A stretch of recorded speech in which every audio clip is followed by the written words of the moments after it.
Wow, that's beautiful. Funeral time. Oh. Wow. Is that not definitely what we came were through. like? Wrong Okay, string. so, my bad. Wow, it's the dance at the start of it for me.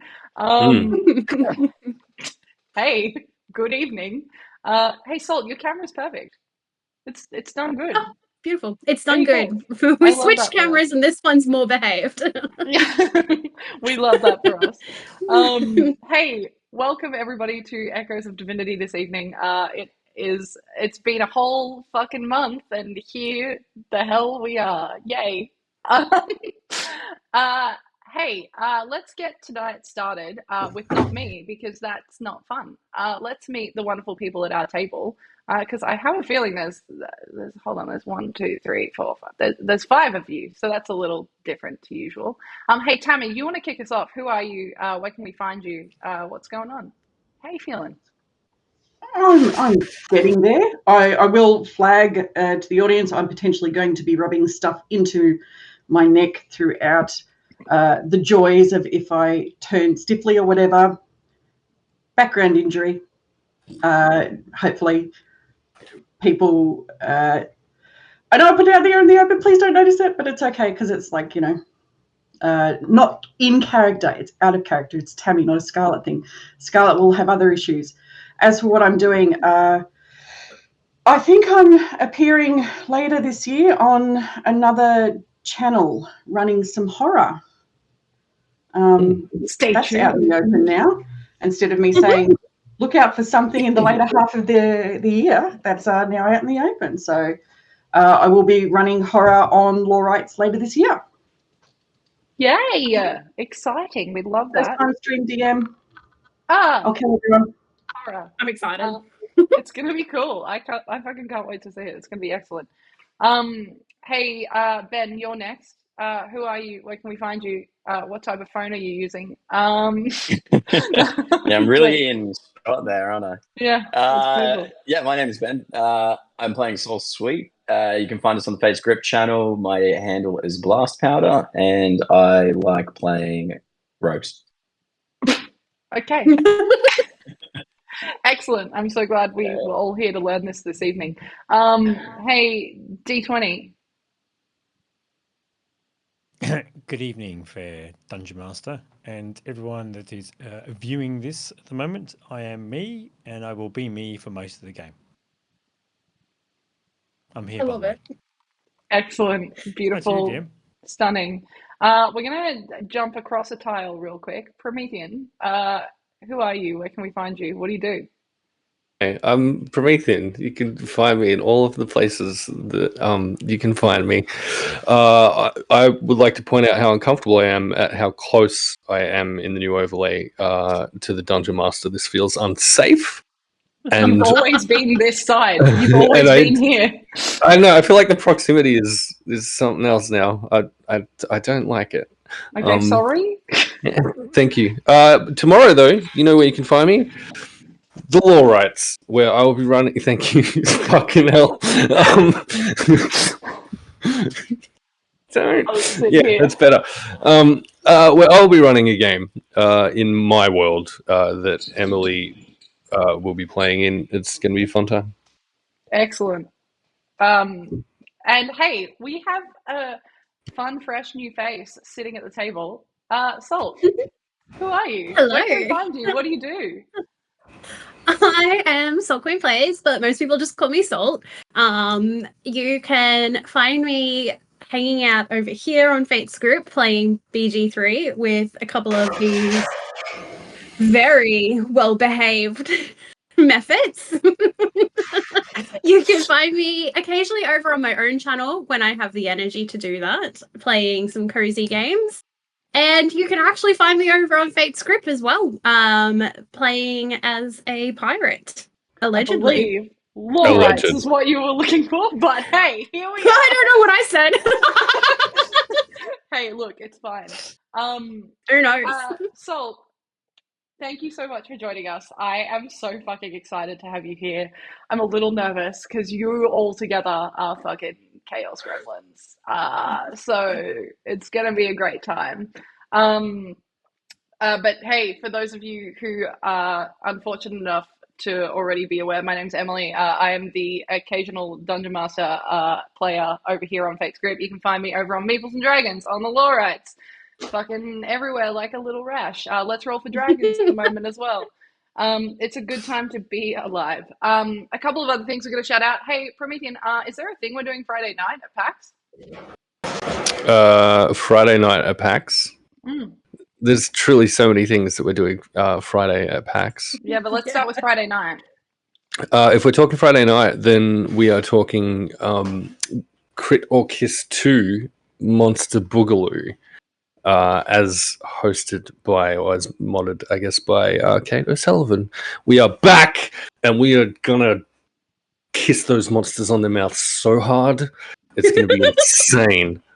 We're going to learn truly so much about each other once again. Correct.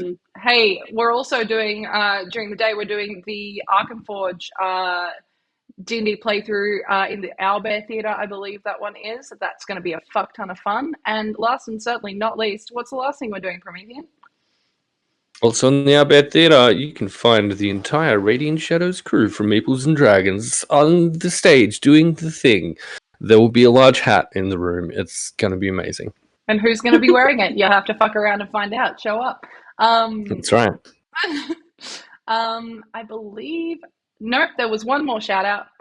Absolutely one more shout out. And that is to one of the players here on the FatesGrip channel, Brittany Jean, who is going to fucking slaughter me for saying that name on this stream. But hey, wow. Jeannie, happy birthday. Happy birthday. Yeah, you are now getting closer to your 30s. Have fun with that. Hey. No, the FatesGrip or the Lore Rights recommend or endorse sharing people's birthdays on the internet anytime. Okay. You don't know what the date Just is. saying. We don't know what time zone it is. Also, it's literally all over the internet already. Yeah, I'm aware. Yeah, that is a thing. Hey, do we want to roll some bones? Roll them bones. Wow. Are you guys okay? Do we need another moment? Mm-hmm. Does everyone I want to heard scratch? the word bones and went totally elsewhere. I had no idea what you were talking about. I was like, bones? Okay, Bones. great. Do we want to roll some? Do we want to roll some shiny click 10 claps? bones. Yeah. Let's do that. Okay, excellent. Yeah. Hey, we're gonna start off with a recap, and this month, I'm not gonna throw anyone under the bus. I'm gonna recap for us. Okay, cool. Last session, after the sudden passing of your companion Astryn, you watched as Jonan, who was there, went into shock, falling quiet and pale at the form of his sister. Scarlet, also visibly upset, mourned the loss of her friend as patrons of the winery cleared out, leaving the place eerily empty. I just saw the fucking chat. I hate you all. Verlender followed the winery's owner back towards the building, but not before noticing that the grapevines seemingly hid the Thornberry growing underneath the soil. A strange familiarity about the berry's scent, which Sol later confirmed was drow poison. Marcus sent Sol to gather a carriage while attempting to diffuse the emotions of Jonan and Scarlet.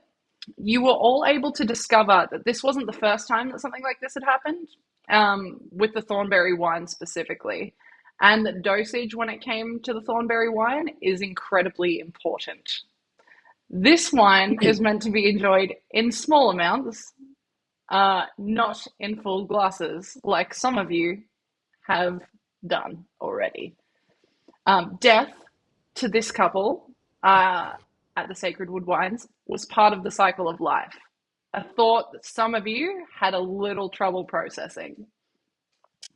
Helping transport Astryn's body back towards the tavern, you all made your way back, though not without a little bit of trouble on your journeys. You have successfully collected multiple samples of the Thornberry, as requested by Rayella Nightlock.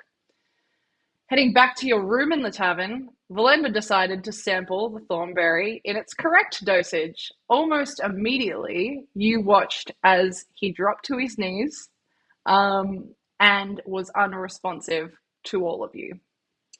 a vision playing out before you, Verlender, of a woman claiming that you were poking around where you do not belong and that you were getting too close to what you're unsure of. But her form was vaguely familiar as Marcus's friend Briley.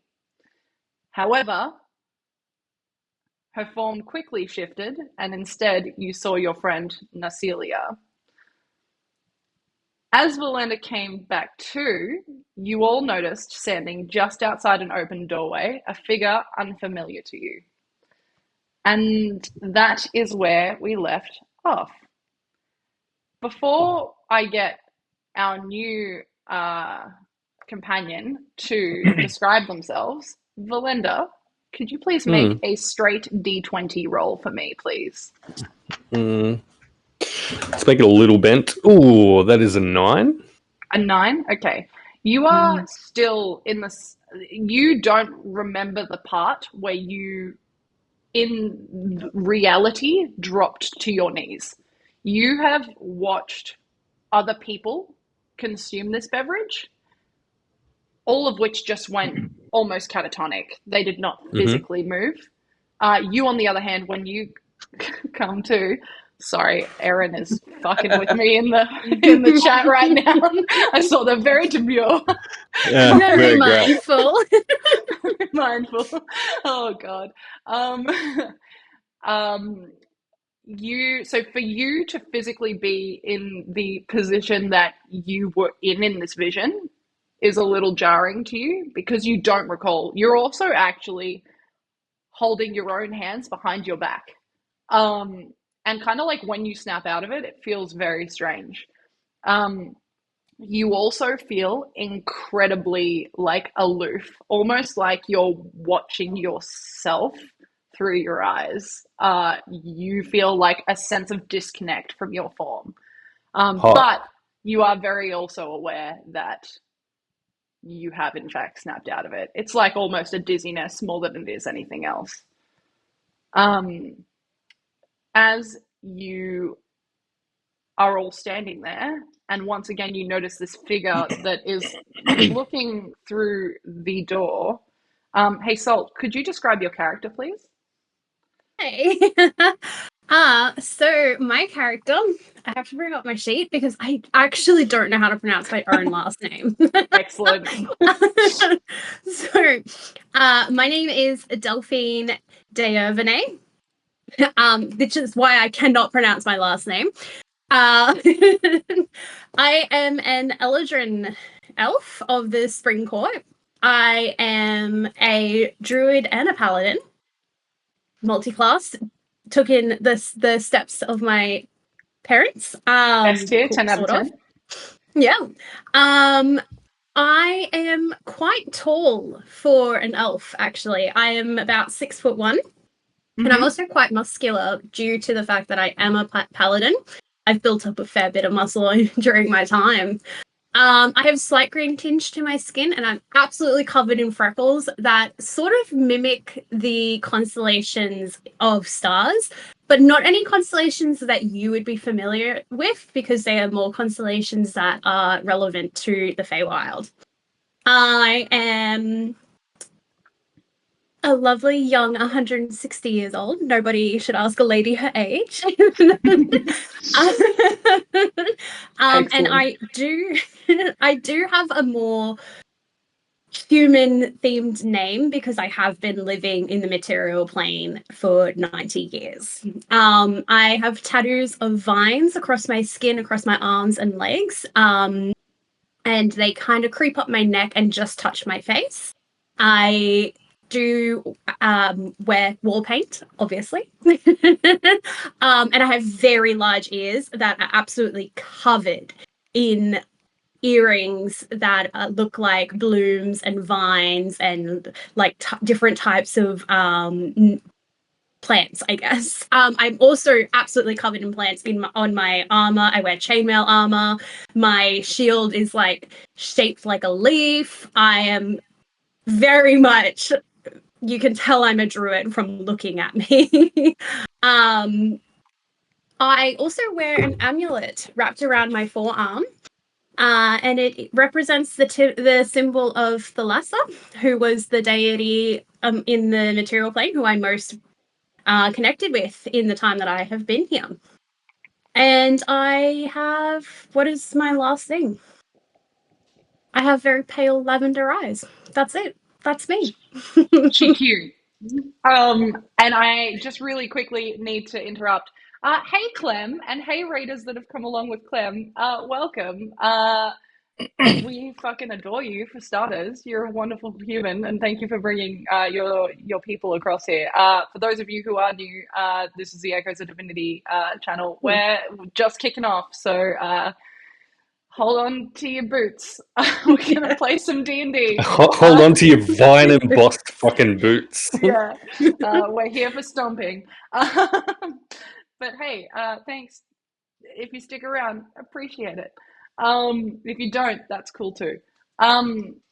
You all see this figure standing there, and Verlender, you are free to move now. What are you all doing at this point in time? I think Verlender will take a bit of time to kind of recover, and we'll probably just stay on his knees for a little bit. I think I'm going to introduce myself to the group. I'm going to enter the room, even though nobody here knows me. As I enter a room, I do tend to duck a little bit in the doorframe, which tends to be more habitual than it does out of necessity, which probably means that I live in a very small house. And I actually just walk straight across to Verlender, and I kneel in front of Verlender and just grab his head in my hands. And I am looking like into his eyes and brushing the hair from his face. And I'm like looking at him with concern, but I'm also like really searching for specific signs that perhaps he has done something to harm himself, or that he has perhaps partaken in too much of the naughty wine. What kind of touch is this specifically? Is this like aggressive kind of? I'm gonna hold your face, or no? She is brush the hair out. She's holding. Yeah, she is cupping your face. Yeah, she is brushing you, like brushing the hair that has sweated across your forehead out of the way. Allow me to roll a d10 real quick. You can roll it at advantage. And he remains on his knees and stares deeply into your eyes while this happens. She's not actually said anything to anyone in the room when she's done this. She's just come kneeled straight in front of him and like just grasped his face while she looks at him. And I think Delphine, yes, you are. I think, Delphine, you can really quickly make for me a medicine check at advantage, please. I'm going to turn to Marcus, I guess, after seeing this nonchalant walk into our room, hold the hands of Verlender, and just be like, who the fuck is this? I rolled a 15. 15. I know what you're looking for. Specifically, and you see that there are very minor signs, but nothing to be concerned about. It doesn't feel like anything that has been explained to you as a danger symptom, more than it does kind of more feel like a snapping out of it, but not as smoothly as one would expect. Yeah. Interesting. And how is does everyone just standing there watching me? It's great. No. Excuse me, who exactly are you and why are you here? So Delphine's just going to put a hand up, like as though like stopping you for a second, while she continues looking at Belinda, and she's going to be like, I'm not here to hurt you, but that doesn't mean that I cannot, if so provoked. And then she's going to continue looking at Verlender. And as she looks down, a very tiny little white, little fluffy body will pop out of her armor and just kind of sit on her shoulder and just start staring you down. And it's a tiny little bat. and she makes a little shrill noise to the bat, and the bat just kind of leans forward and looks directly at Sol, and then like crosses his little wings. Sol, you have a little bat pouting at you, essentially. Very tiny. I mean, like this big. Very Like intimidating. mouse-sized bat. DM. I've got what Tal wants to do here, and I've got what Scarlet wants to do here, and they're very different things. Yeah. Okay, so Marcus, you were going to say something? Sorry. Certainly. So Marcus heroically steps behind Scarlet. At this point in time, and casts Detect Magic. I want to see if this is actually a being or something else. Specifically on Delphine? No, so in the area. So Marcus is concerned about magical residue, let's just say, from recent experiences, and would be fascinated to see if this is some sort of weird hallucination that you're all experiencing. Yeah. But again, there's an armored woman that's just stepped into the room, and Scarlet's probably the best at dealing with this, as Verlender's currently doing whatever Verlender's doing, but Marcus kind of like, And to Sol's comment, he nods, and you see Sol, Marcus kind of just flicking an item and then just kind of making that same gesture you see him when he's casting a Detect Magic around the space. Yeah. I'm going to kind of like strafe around the room to make like a encircling motion. So after hearing what she says to Sol, Scarlet's going to be, and I can also hurt you if provoked. Who the fuck are you? And get your hands off my friend. State your intention. Delphine is not laughing, but I am. Oh my god. I'm just imagining the scene. Little skinny girl in a Bridgerton dress. Yeah. You are still in that Bridgerton dress, yes. She is still in that Bridgerton dress. We have not long rest. It's so funny to me that there's this giant hulking woman in the room with a little bat being like,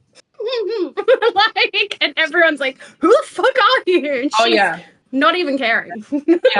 I think between the approach, the gentle moving of the hair out of the way, and the 17 on an insight check, I think Verlender is going to, at that point, probably start to rise.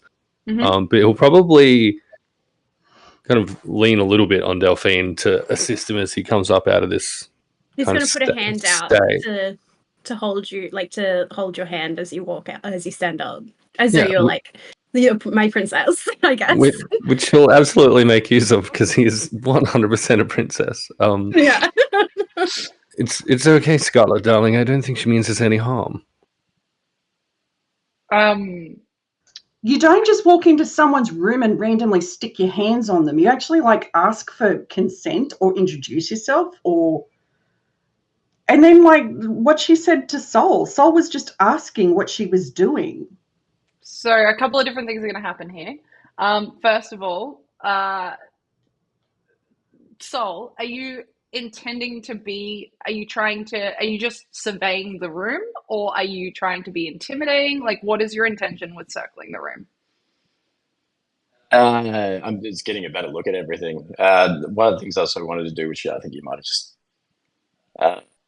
Verlender might have just said to me, or said to through movement, I don't know what I'm trying to say, sorry, my mouth stopped working. He doesn't seem like he's in trouble, does he? No, you did make this check last session, and were made aware that what Verlender has gone through is very similar to what you have seen your companions go through. It's just that instead of being catatonic, he physically dropped to his knees. Marcus, you detect magic, of course. You detect magic from anyone here that can cast magic. And Delphine is one of those people. You also, from the cup that Verlender drank from, detect residue of magic. And aside from that, nothing else in this room specifically pings to you. There are definitely things that you can sense from the tavern underneath, but nothing super powerful or specifically that would make you feel like this is an illusion or some sort of wild vision. At that point, the second bit is tuning in to see if there's any fading connection to Verlender and his vision. So think of it like a scrying spell. So it's kind of like, was there some sort of telepathy or projection to Verlender as part of this that he's remembering, or is there anything else in that area? So it's literally the second we see this armored figure come through the door. It's like bang, like that, while using Scarlet as the very apt shield that she can be when it's there. So there's nothing else from this one. No. Is there an opportunity to make a super quick either investigation or history check on this rather imposing looking elf that's just stepped through? Because that's a lot going on. Like a lot going on. You can make. Are you trying to figure out Delphine's origins? Are you trying to figure? What are you trying to specifically absolute uncover? Origins. It's kind of like it's been a step through a doorway. I kind of recognise there's elfin qualities to it, but you don't really see an elf in kind of that much green. No history check required. You would understand from the history of Damata that elves are the rarest race in Damata specifically. You have not in your entire existence witnessed anyone of this ancestry in Damata. Okay. I'll pass it to Scarlet for a second. It feels Karen behind her. Strange. Yeah. Scarlet, what are you doing at this point in time? Well, she'd asked a question. Yeah.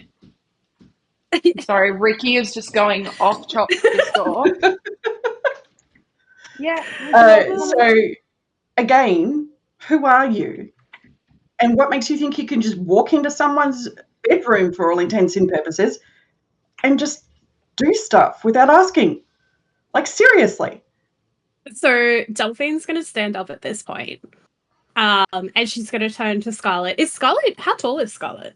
Scarlet's actually not very tall, which is why she's not itty bitty. So she's like 5'8", so not extremely short, but not really tall either. Yeah. It's one of those things where people get surprised when they see how strong she is, because she is tiny and she's not really muscled. She's got like that dancer physique as opposed to the muscled physique. But make no mistake, she will fucking crush you. Delphine, when she stands up, she's going to be mindful of the fact that she is quite large. She is very aware of what she looks like, and how that comes across to people. So she's going to kind of be standing not quite to her full height. She's going to be like a little bit like in on herself, as though she's trying to make herself seem a little bit smaller. And she's going to turn directly to Scarlet, and she's going to like kind of bow a little bit, and she's going to be like, "My apologies. My name is Delphine. Sometimes, I must admit, the material plane mannerisms tend to escape me at times. I should have knocked. That is something that I have been taught. Please humbly accept my apology." You want to give me a little bit of a sorry over here too? Did I do something to upset you too? Oh, I'm very sorry. That is not my intention. So you I just don't like your intimidating stance. You're very rugged. You kind of threatened him almost. Sucks. Oh, I didn't mean to threaten. I was just saying I'm not here to harm, but it doesn't mean that I cannot harm if someone was to provoke it. Well, I mean, all of us here can do that. I mean, really, everyone can Not Marcus. Marcus is behind Scarlet. She can't see him doing this. He's like poking out. Everyone can hurt in their own way. Oh, of course. You must understand, our friend was in a very vulnerable and compromised position, and you've just walked in and you could have been doing anything to him. Oh, you must understand of where course. we're coming No, yes, I do. I do see where the confusion has come from. Scarlet, See, I'm going to ask you one more time not to speak on behalf of me. Thank you. I appreciate the concern, but I can take care of myself. Meanwhile, all very valid questions. You must forgive my friends here. It's been a rather high-tension kind of day. I am very well aware. I didn't interrupt until Sol was threatened. So stick it up your ass, Verlender. From the other side of the room, you and Delphine, this is the first time you've seen this person. You see a human sitting there, has like a ginger blonde hair, and he is sitting on the bed in this room. You can see that he's kind of got his head in his hands, almost as if like fighting off a headache of sorts. And he just says, "Will you all shut the fuck up?" Fuck, Jonan, you're here. I'm so sorry. I completely forgot. And Jonan was there. Jonan was in fact there. It has been a rather trying day, and the last thing I want to hear is all of your voices grating as you fight over each other. Please shut the fuck up, or give me this room. That seems entirely reasonable. Shall we retire? Marcus, you and I should have a little chat. Before we leave the room, Delphine is actually going to turn to Jonan and be. She's going to have like a very compassionate look on her face. Okay. And she is going to say to him, I am very sorry for your loss. I was there at the winery when someone who seemed to be very close to you suffered a very untimely and horrible demise. As I am a paladin, I did want to offer my services to perform funeral rites, if that is something that you would like to perform for your sister, even though it is not something that is common amongst my people. You can see that he is very deliberately avoiding eye contact with you. And you can see that he is also avoiding looking at any of the other people in the room. He's very blankly staring at a wall opposite. But he even can't hold like the eye contact with one spot. It's kind of scattered. And he says, "This is something I will need to think about." So Verlender immediately wants a little bit of insight on that entire spiel, specifically the being at the vineyard and having seen that happen. And I've rolled 22 on your insight check. Nice. Oh, shit. Very well done. Well, I rolled 15. Okay, but it was a 22. Okay, cool. Actually, no, I didn't roll 15 because that wouldn't be 22. We'll make it 19 then. Nah, we'll just go with the 22. It's fine. Because, you know, at some point or another, I'll fudge a roll and fuck you over. No. Yeah, that's fair. But you are, you know, Delphine is telling the truth based on what you can understand from what she has said. And thinking back to the winery, despite the fact that you did make your way back towards the main building during this ordeal, there were still people around. So it's not beyond the realm of belief that she could be there. Okay. But you don't remember seeing her specifically. Lovely.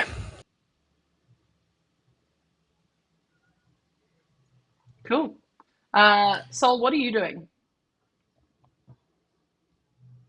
Look, if everything's simmered down at this point, and hearing Jonan, I'm assuming I'm probably closest to the door at the moment. I'll be waiting kind of to see what everyone's movements are. I'll be keeping a curious eye on Delphine.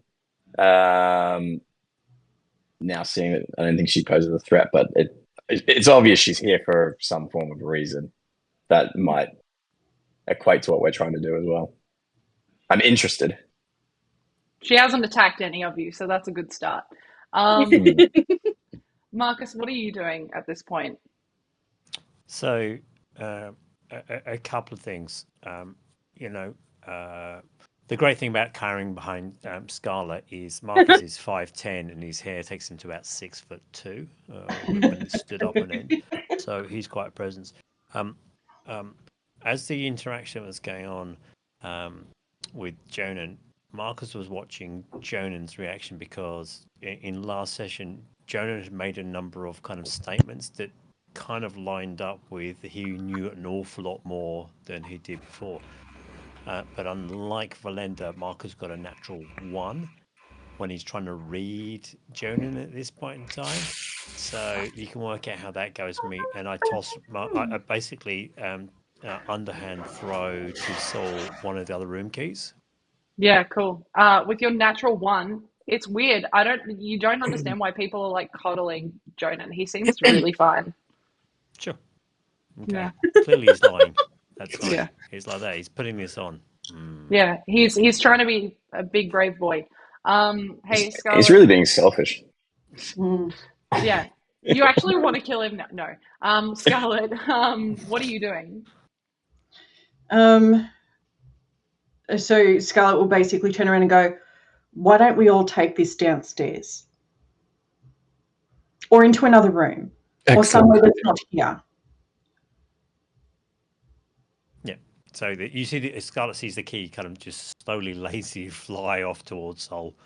Who I'll hopefully catch it. Yeah. Sure, And I'll catch it. After that mention, I'll jingle the keys and kind of make my way out. After everyone makes their way out on the presumption that that's what they're doing, Scarlet will stay behind to talk to Jonan. Cool. Okay. So if Sol goes out first, Marcus is going to wait till Verlender makes a move and then kind of like awkwardly use him as an elf shield. There's literally a woman carrying more weapons than he's seen in a long time. I mean, Verlender carries a lot of stuff, but you just don't see it. It's like, I'm just going to walk out the doors kind of same time as he is. Just to Verlender will hold out his arm for Marcus to hook into if he needs it. Yeah, absolutely. And it's just trying to, the corner of the eye bit of trying to watch the very tall, heavily armored elf. Delphine, you see this. No insight check required. Yeah, you see this. Are you also, Delphine, following the rest of the party? Yes, I will follow the rest of the party, and I'll also do another series of clicking whistles, and my little bat will stand down. And he's just going to tuck himself into my armor, like in here, and just go back to sleep. Yeah, cool. Sol, you would see this, having been the victim of the bat's stare. Stare up. You watch as it burrows amongst the armor of Delphine as you all make your way out. Scarlet, you are standing in the room with Jonan. He is still not making eye contact with you. He is just sitting there. You know him quite well.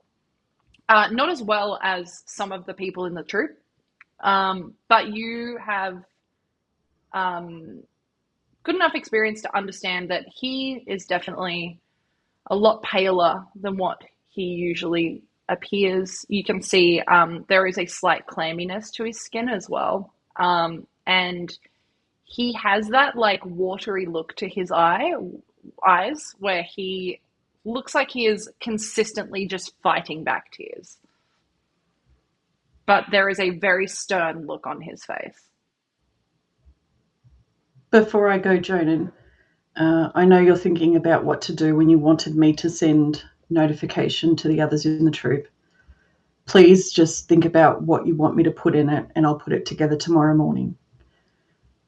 But also, we were talking before about making sure that we take everyone down who was involved in this, and I've come up with an idea to get some names to start.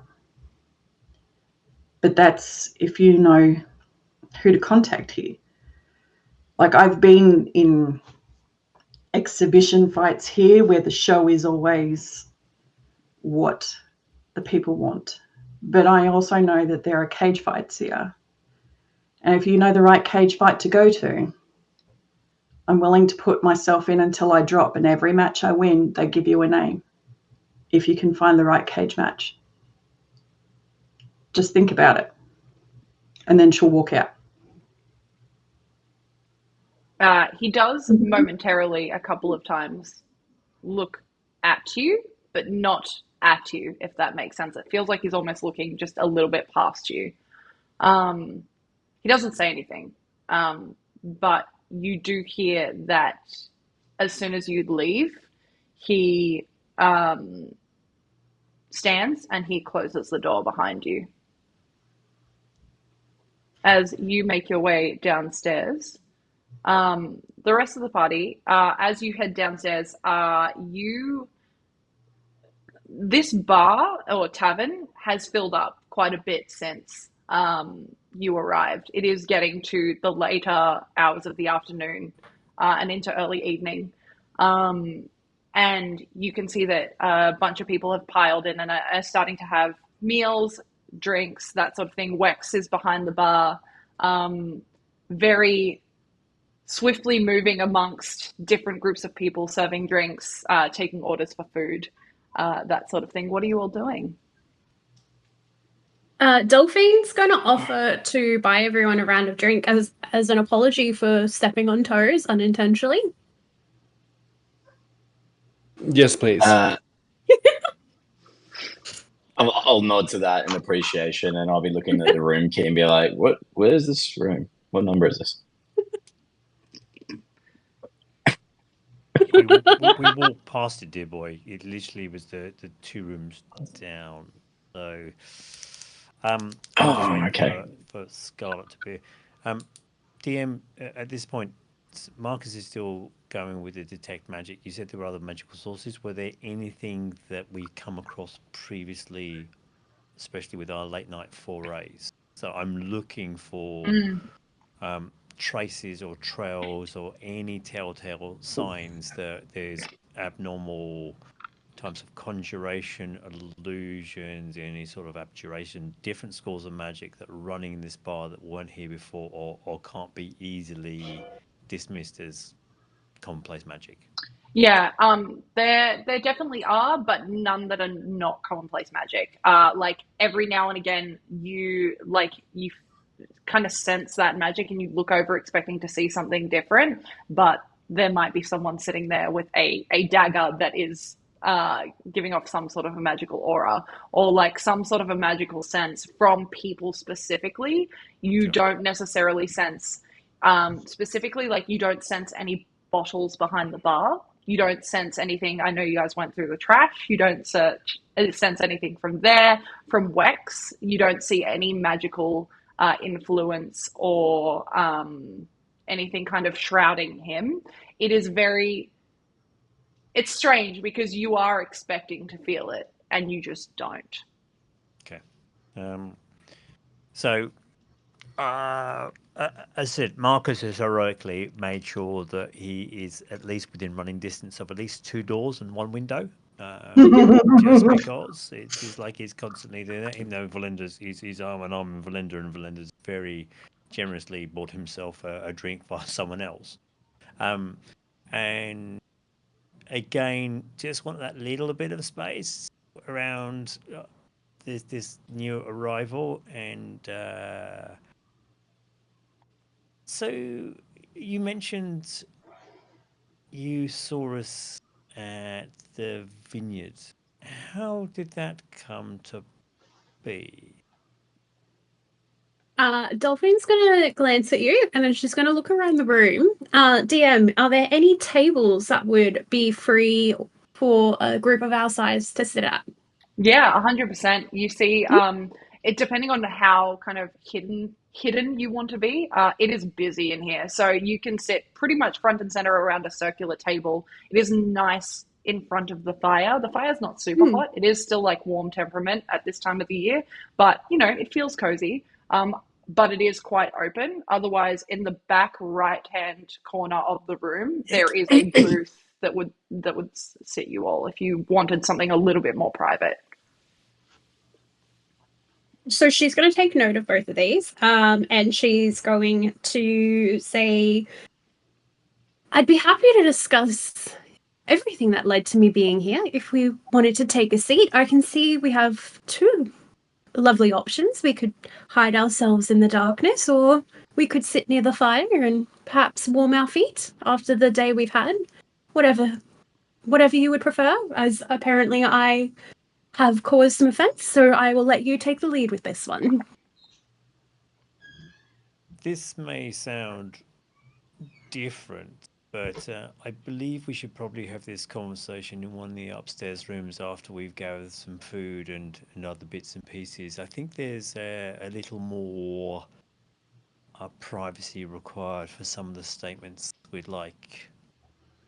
And looking at Sol and Verlender and desperately hoping Scarlet's going to appear at some point. Scarlet, you arrive as this conversation about the table is happening.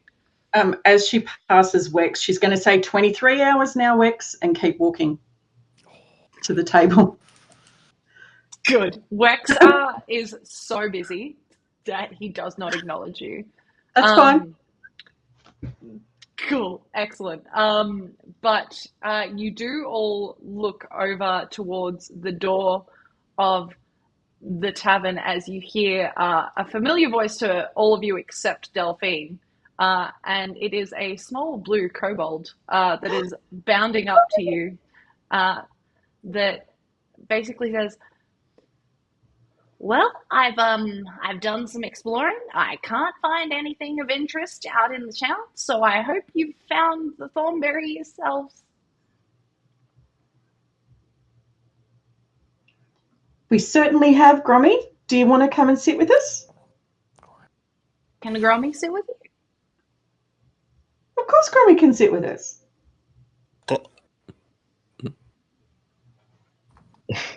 Sorry, what was that? Verlender will actually make that noise. He's had his fill of like lowering himself to talk to Grommy a little while ago. Oh. Delphine, you see this small blue kobold that has a blanket wrapped around them. It is a really, it's filthy at this point, and it is torn in multiple corners blanket, holding on to him a different one. Nah. And if you did, this is the one that he's holding, and he's cuddling it around himself, and he looks up at you and he goes, "Wow, tall lady. Hi, I'm Grummy." She's gonna blush a little bit when he compliments on her height, because she is quite, like I said, very aware of what she looks like. And she's going to get down on a knee and take the little kobold's hand, and like as though he's like a king, and she's going to kiss the back of his hand and say, "Pleasure to meet you. I'm Delphine." Like someone that gets super embarrassed, he just like he lets you like hold his hand and then like ducks his head, and like you can see a visible blush on his face, and he goes, "Should Grummy get all the drinks?" She's going to be like, no. She's going to grab them. She's gonna, I don't know. Are they on a platter? Who knows? If they're on a platter, she'll just carry that. She's just going to walk up with them in her arms like that. Otherwise. Cool. You can you actually place an order for them, and Wex, the bartender, says he will bring them over to you, depending on where you guys place yourselves. And Grommy will kind of clock both of these tables and be like, we're going to go upstairs, Grommy. So if you want to, grab some food and grab some pieces, room number 8. 8. Is that as many fingers as he has? I don't know. How many fingers do kobolds have? Fuck. In this world, they have 10. But it's up 8. And Grommy says, I can bring food for all of us. I can put together a little charcuterie. I'm going to look surprised that he can even say that. Sorry, go Marcus. So it's Grommy, just get yourself something to eat. It's been a rather interesting day, and then bring yourself up there when you're ready. We're all just going to quietly make our way back up if that's possible. Okay. Marcus is slowly edge towards the stairwell. Okay. Before we leave, Delphine is actually going to ask the bartender to bring a small bowl of honey up as well. With the drinks. Cool. Yeah. You can deduct like 5 silver pieces for all of this. Yep. And the rest of you feel really offended because you've all paid more than this. And, question. Yeah. How do you convert gold to silver? Great question. I believe maths. I believe D&D Beyond will actually do it for you. I could be very fucking wrong. Take off 1 gold. No, take off 1 gold. Add 5 silver. Yeah, that's the other way you can do it. A gold is 10 silver, so your change would be 5 silver. All right, beautiful. Thank you. So yeah. Just give him a gold piece, you scunge. Let him keep the change. Wow. Wow. We're not in tipping culture here, Promethean. All right, they get paid a reasonable wage. And I'm from this area, so I know that we don't tip. Unless you're trying to get information out of people. Wex does confirm that he will bring all of that to the room for you. And should you need any further beverages, you can just have someone place an order. Fucking hell, Ash. Jesus. And are you all heading back up? Is anyone staying behind? No, I'm going to be heading down. Okay, cool. You all head back up to a different room than what you were initially in. This one is slightly larger, but laid out very much the same. There are 2 single beds in this one. And it is, as soon as you close the door behind you, if you are in fact closing the door, Grommy does not follow, he remains downstairs. It's like you can no longer hear anything else outside. It's nice. It's peaceful. What are you all doing?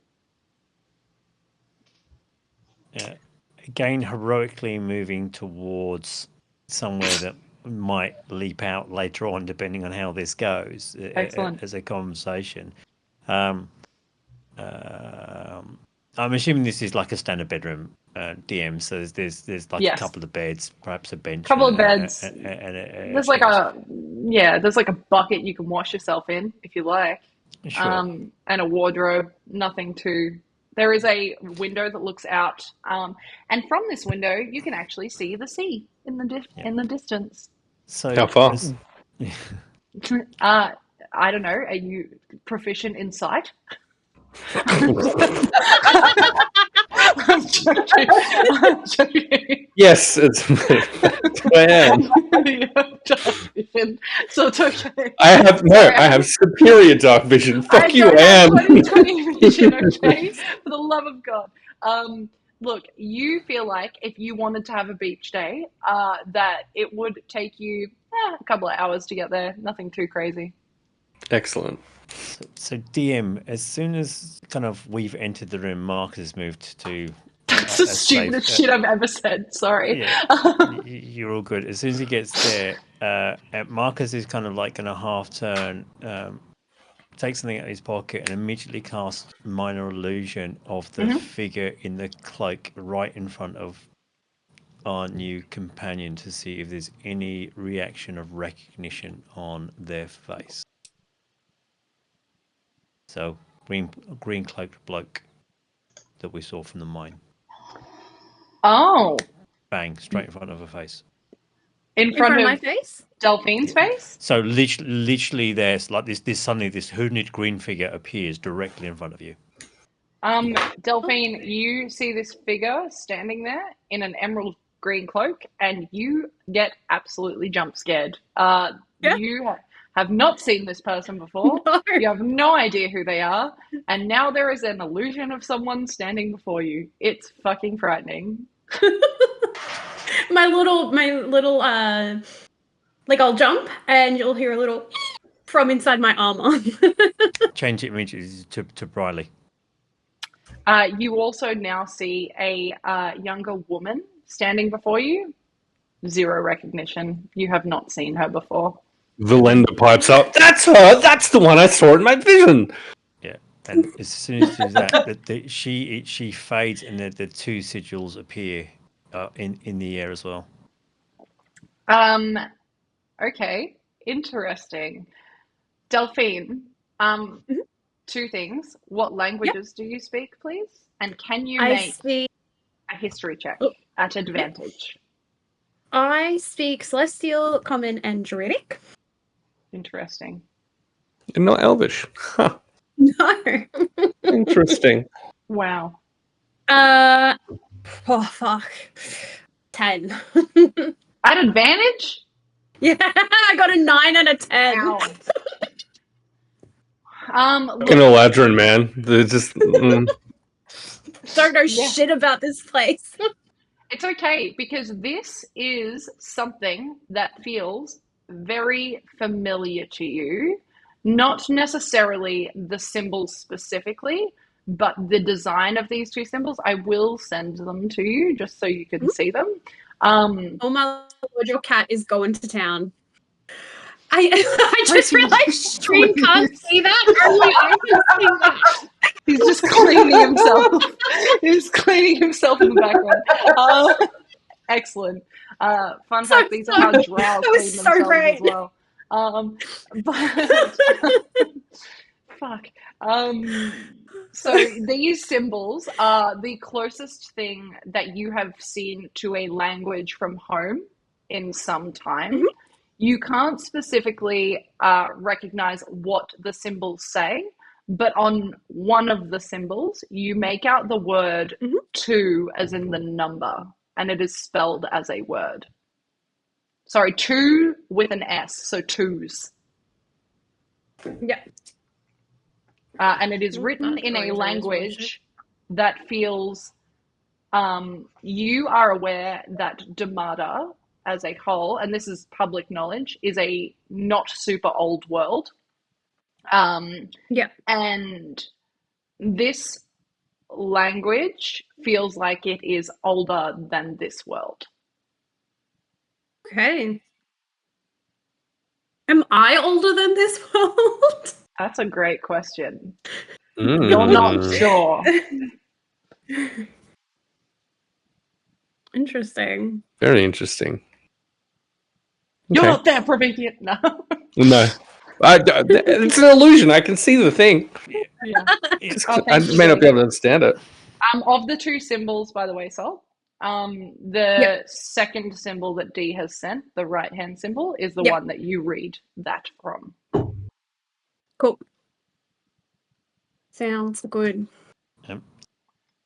So, DM, at that stage, Marcus was expecting one response. There's that moment where he suddenly realised Verlender just said something, and it's like, and it's that kind of slow, kind of like pan around, like, what?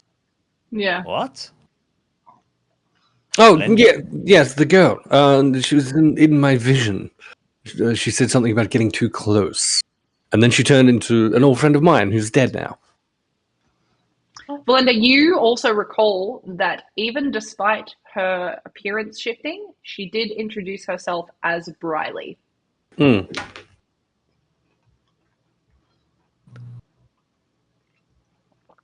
That's curious. But who's the first guy? So this is the, and again he reappears again. And Couldn't you stop doing that? It's very disconcerting. It's been a day. This is the individual I saw in a cave, in a set of mines, which seems very, very odd. Now, and then Marcus will hold up a book, and I'm guessing that Scarlet's going to recognise it immediately. It's a journal that belongs to Astryn. Mm-hmm. You would recognise it. So she didn't write from the night after she took the Thornberry juice, did she? No. So I can't tell you how I know, but that guy has something to do with this whole Thornberry situation. And Marcus will slowly. It's like he's got the page open, and he opens it up at the writing and the symbol. It's in the book too. Little bit curious. I've seen this when I was looking through. I've no idea what this symbol is, but your now departed friend had exactly the same symbol I had, and now Verlender is seeing my lost friend, and I'm seeing this individual in a green cloak.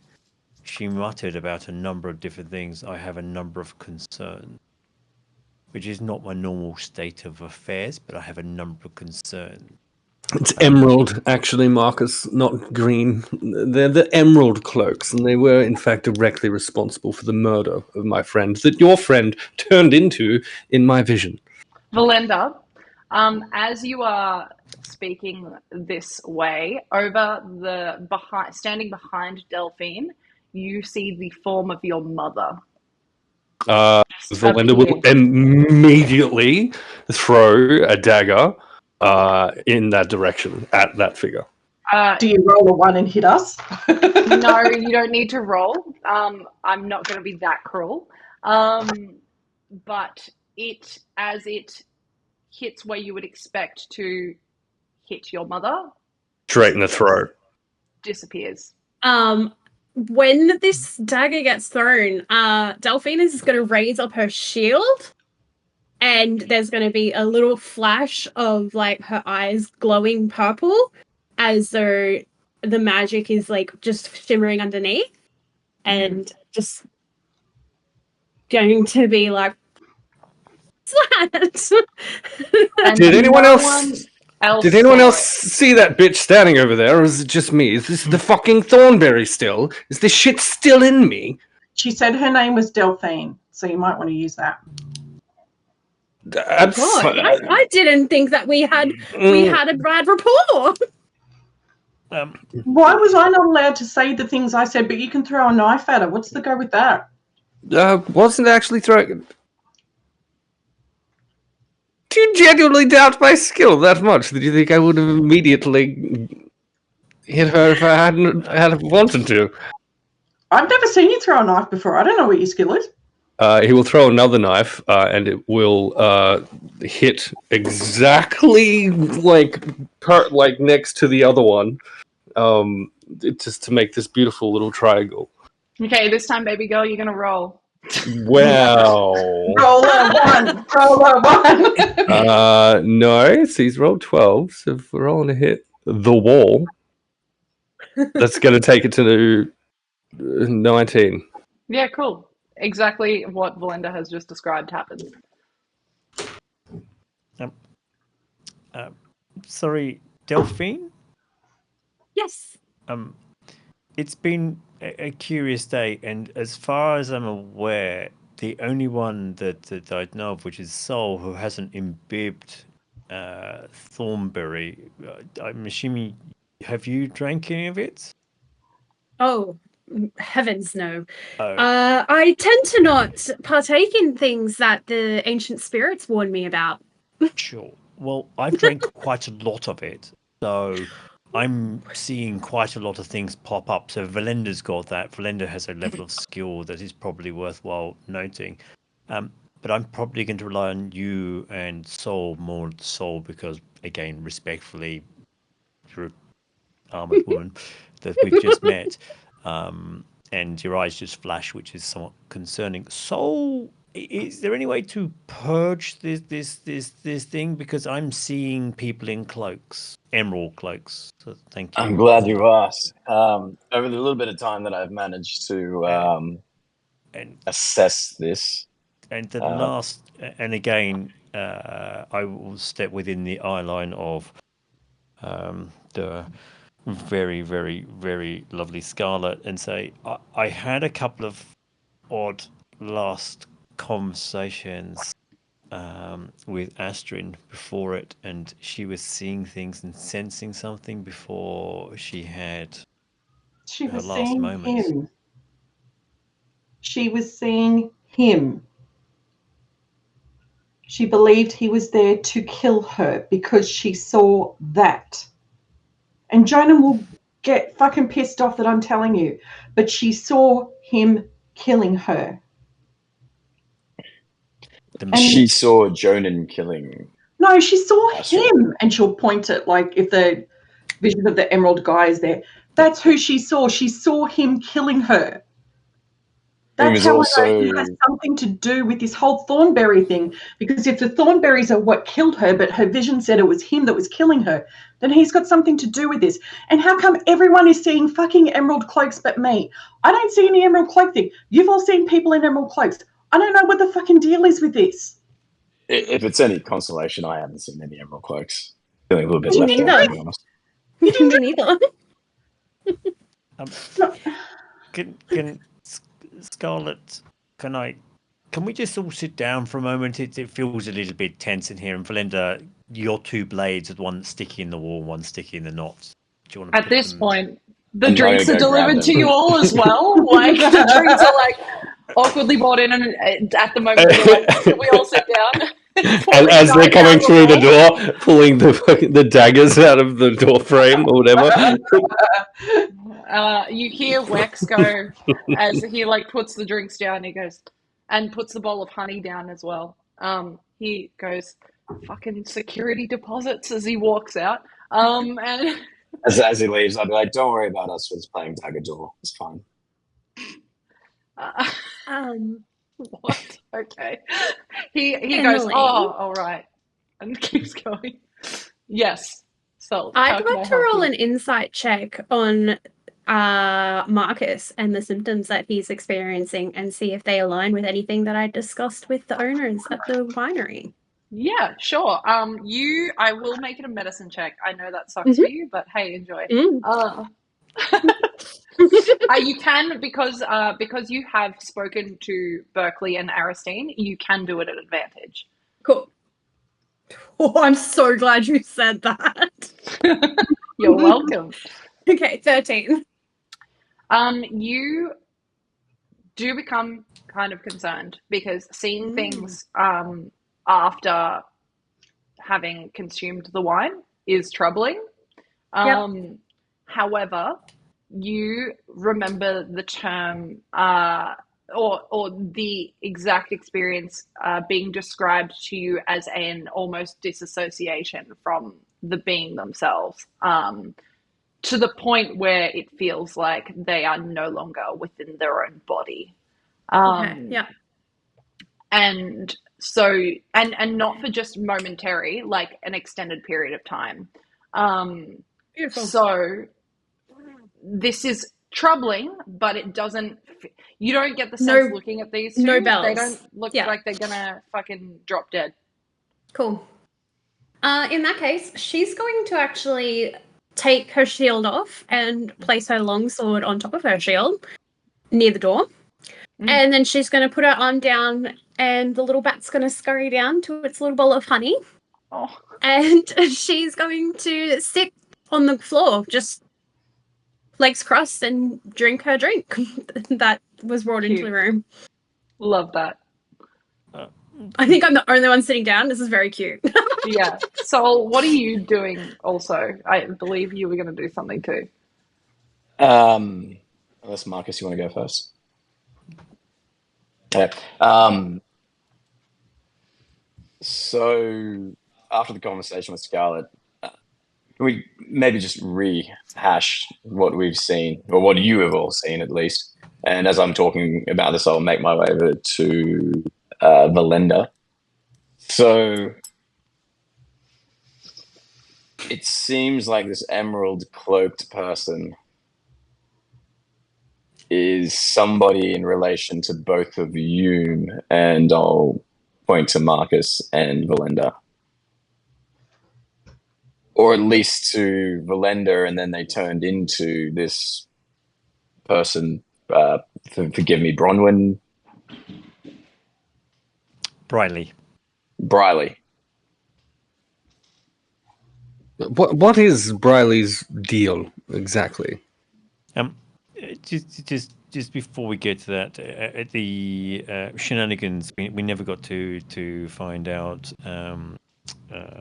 Delphine purpose of being there, and again, as much as today's just been a lot. Normally, I'm more welcoming and kind of free living, but again, could you just elaborate on how you got to be there and seem to know so much about Thornberry in the first place? Of course. Well, I guess where should I start my tale? Let me start at the beginning. I guess it all started when I was celebrating the vernal equinox in my home, and a mysterious portal appeared, and I don't know why, but I thought I needed to go through it, so I did. And then I'm here in the material plane, and it's very odd here. You guys have very strange customs. You're very reserved. You're not very free with touch, apparently. I don't fully understand that, but it's Some okay. of us more than others. Do we think Verlender will be familiar with interplanar travelers of any kind? DM. No. Great. I know that. I'm sorry to Never note mind. you. I'm No. sorry to note you. Hey, but, you can nope the shit out of me anytime you like. Okay, well, I'm absolutely After, helping you in this scenario. Based on you have heard of the concept of traveling between planes, you don't know anyone or understand how it works. Yeah. After Verlender's little quip there, as I am moving towards him to check him out, I'm just going to say quickly, I guess you're not going to mind this then, and I'm just going to put my hands on his face. Check his eyes. Are they deluded? Does he look like he's still under the effects of... Verlender will have raised up on his tippy toes just a little bit initially, and then we'll kind of sink back down on. Checking that to see if he's Delphine's got fever or anything Delphine's like that. gonna be. I already did that. That's what I was doing in the room, and I was told I'm not allowed to do that. A bit different, I'm a No, doctor. it was that we didn't know you. You just walked in and did it without saying, "Hi, I'm Delphine, and this is what I'm doing." You were just some random who walked into our room and started touching people without saying why or who you were or anything like that. Like I said, strange customs. Strange customs. Normally, Verlender needs to pay for entry for that first. Well, okay, sure, that's a thing. No, Verlender's eyes look relatively normal. Can I roll a It's medicine been check? some time since you don't need to. It's been some time since you have all slept, so he looks a little tired. But you know, Considering he just hallucinated somebody. no, I mean, he didn't hallucinate somebody. He did have a hallucination, but he looks fine. Not I'm like still gonna Jonan, offer him- and not like Astryn either. So I think at that proximity you would it'd be apparent he's a little keyed up, he's a little agitated. All right. If I can't discern anything, then I'll probably stop. Yeah. You seem fine. You probably just need a good drink of water and some sleep. Water. Water. And I'll grab one of the ales, I guess, and I'll put that in his hand. Why are you giving me this swill? Have you ever seen me drink ale? Well, it's the only thing delivered to the room, so drink it. Yeah. And then I'll grab one Wow, and join someone him clip that shit, please. Wow. Delphine, you feel like you were in... For a moment, it feels sad because you started to tell this cool, grand story, and Yeah. now you're like, oh... Of course, portal from another world. You were saying. Yeah, you see, Marcus is writing every word you're saying down. So he's literally writing every word you're saying down. Okay. Well, I was here in this plane, and I was very young. Like, it might not seem very young to humans, I guess. I was 70, which is quite old for humans, I guess. Which is something I've only recently learned. I didn't know that there were such fragile species out there, I guess. But, I mean, it's very young for an elf to only be 70 and to be away from their family. But, I mean, I was here now, and so I guess I had to deal with that. And so I came across a lovely little village. Oh, you would love my little home village. It's so sweet. Oh, you should see my little cottage. Oh, I'll have to take you all one day. You'll love it. Oh, but besides that, so what was I? Oh, yes. So I find this village, and it wasn't very pretty when I found it.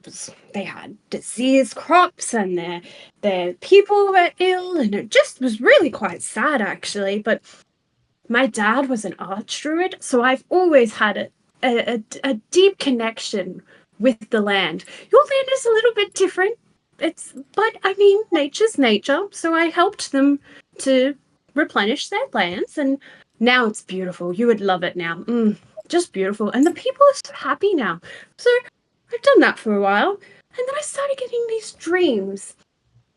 Dreams before, mind you. It's what my mum told me I should be a paladin because I would have these dreams. And the ancient spirits would come to me and they'd tell me things in my dreams. And they didn't say what you were or who you were, but they did say that I had to find something to do with thornberries, and it was important because it would affect both the material plane and it could lead to the destruction of the Feywilds, which, cannot destruct. No, that can't happen. That place is just gorgeous. I have to take you there sometime. I don't back though, so I don't know how I'll take you there.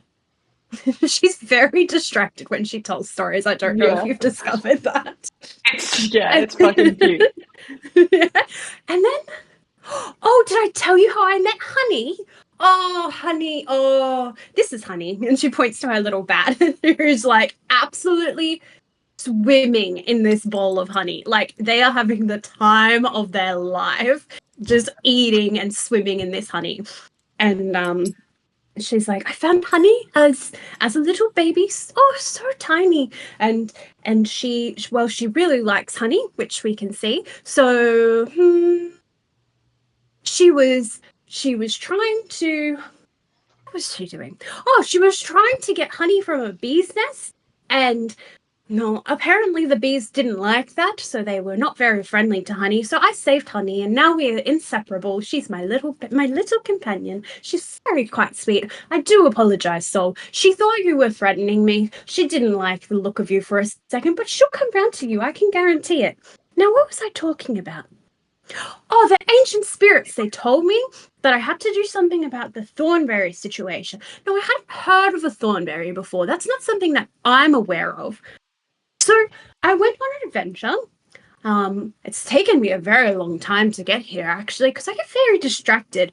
I don't like to see people in bad situations, and I do not like bandits, so I had to stop and save a couple of people along the way because, well, some people just can't protect themselves. And so, well, that's what I'm here for. I'm here to protect them because they can't protect themselves. So, Verlender, in your head, you hear in the voice of your friend Narcelia, you just hear tick tock, tick tock, tick tock, tick tock,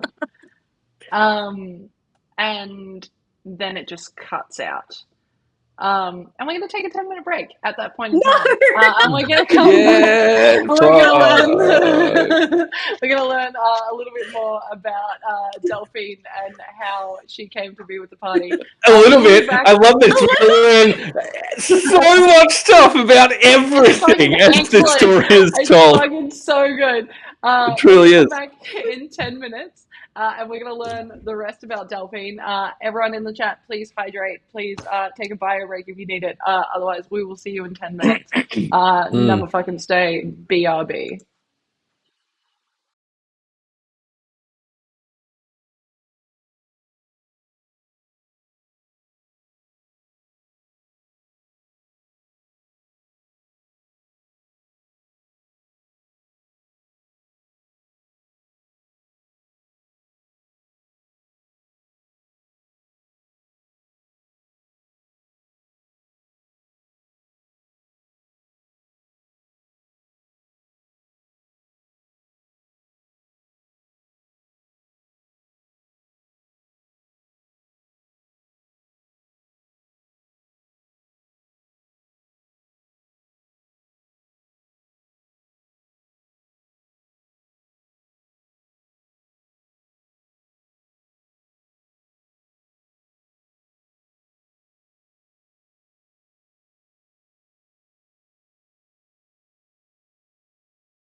Verlender. Excellent. Wow. Excellent. This is so good. Missed Welcome opportunity to come back in with Salt just continuing immediately. Oh, yeah, I really forgot that. And then Wow. Hey, welcome back, everybody. We're playing D&D. How are we all feeling? Great.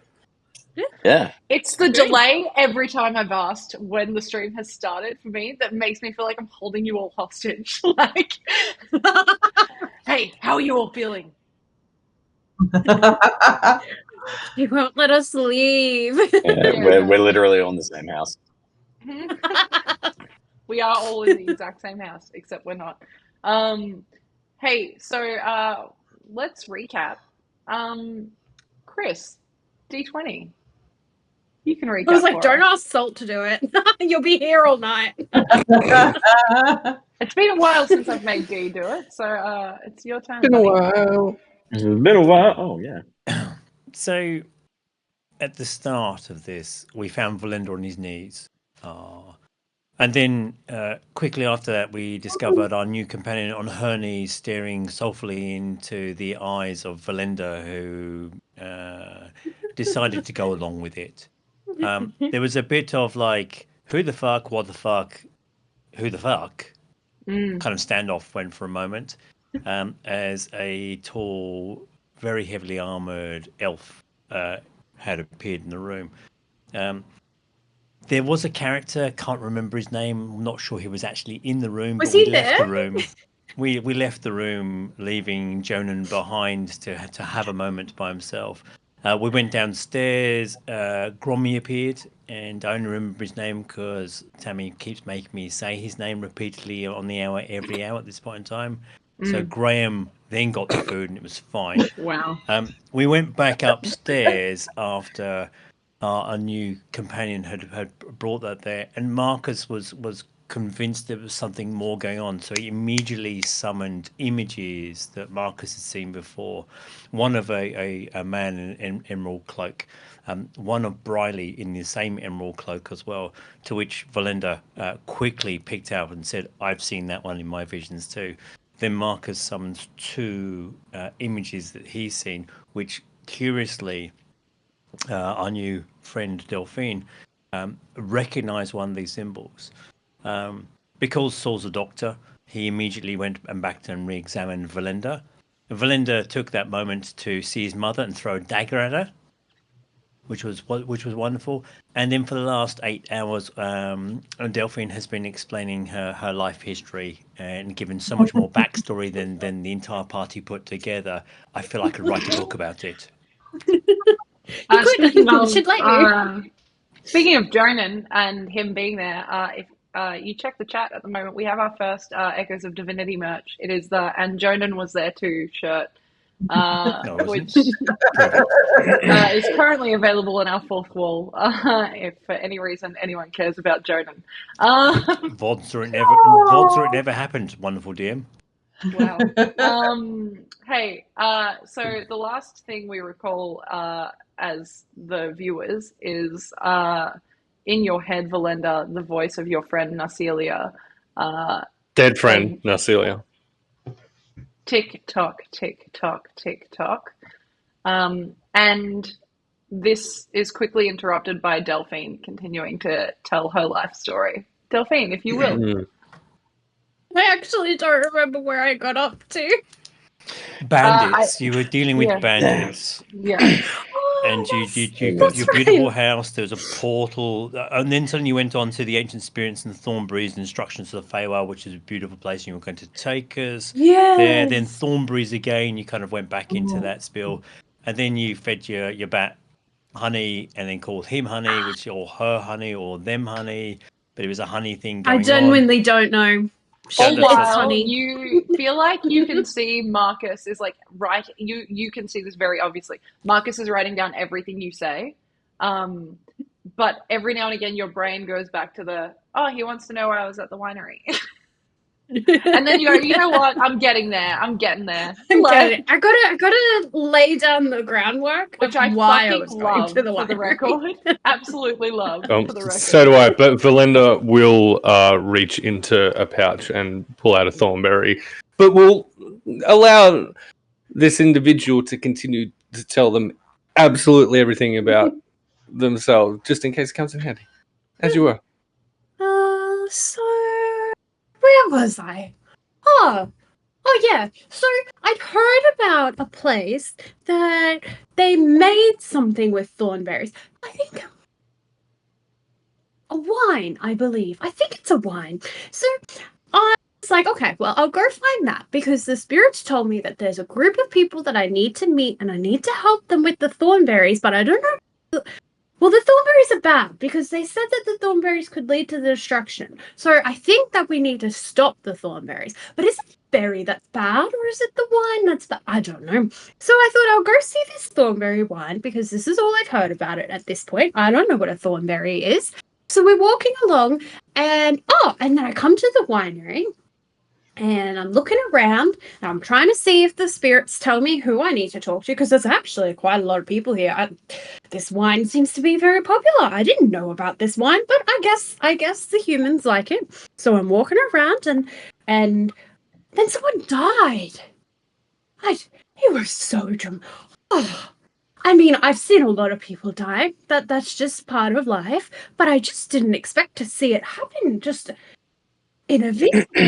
And there was so much. You were all there and you all looked sad or scared or worried. And I was like, okay, well, then this must be something that I need to talk about. But then you were all very concerned about your friend, which makes sense. I didn't want to encroach on your friend dying. That doesn't seem like a good time to tell you that I think that the spirits want me to be with you. But, well, the spirits haven't said anything yet. So I don't know if it's you in particular, but I feel good about it. And then you guys left, and I went and spoke to the wine owners, and they told me that they'd seen people die before because that you can only drink a very limited amount of this wine, which I don't know why you would make a drink if you can't drink it as much as you'd like. What is the point? It seems more like a drug than a drink, but I don't really know. She said that it put on the bottle that you can only drink a little bit of drink, and then she got sad. Why was she sad? Oh, yes, because we were talking about the friend that died and how they'd seen people die before. And she said that humans are very fragile, which I do have to agree with. Humans can be very fragile. And then she got very sad.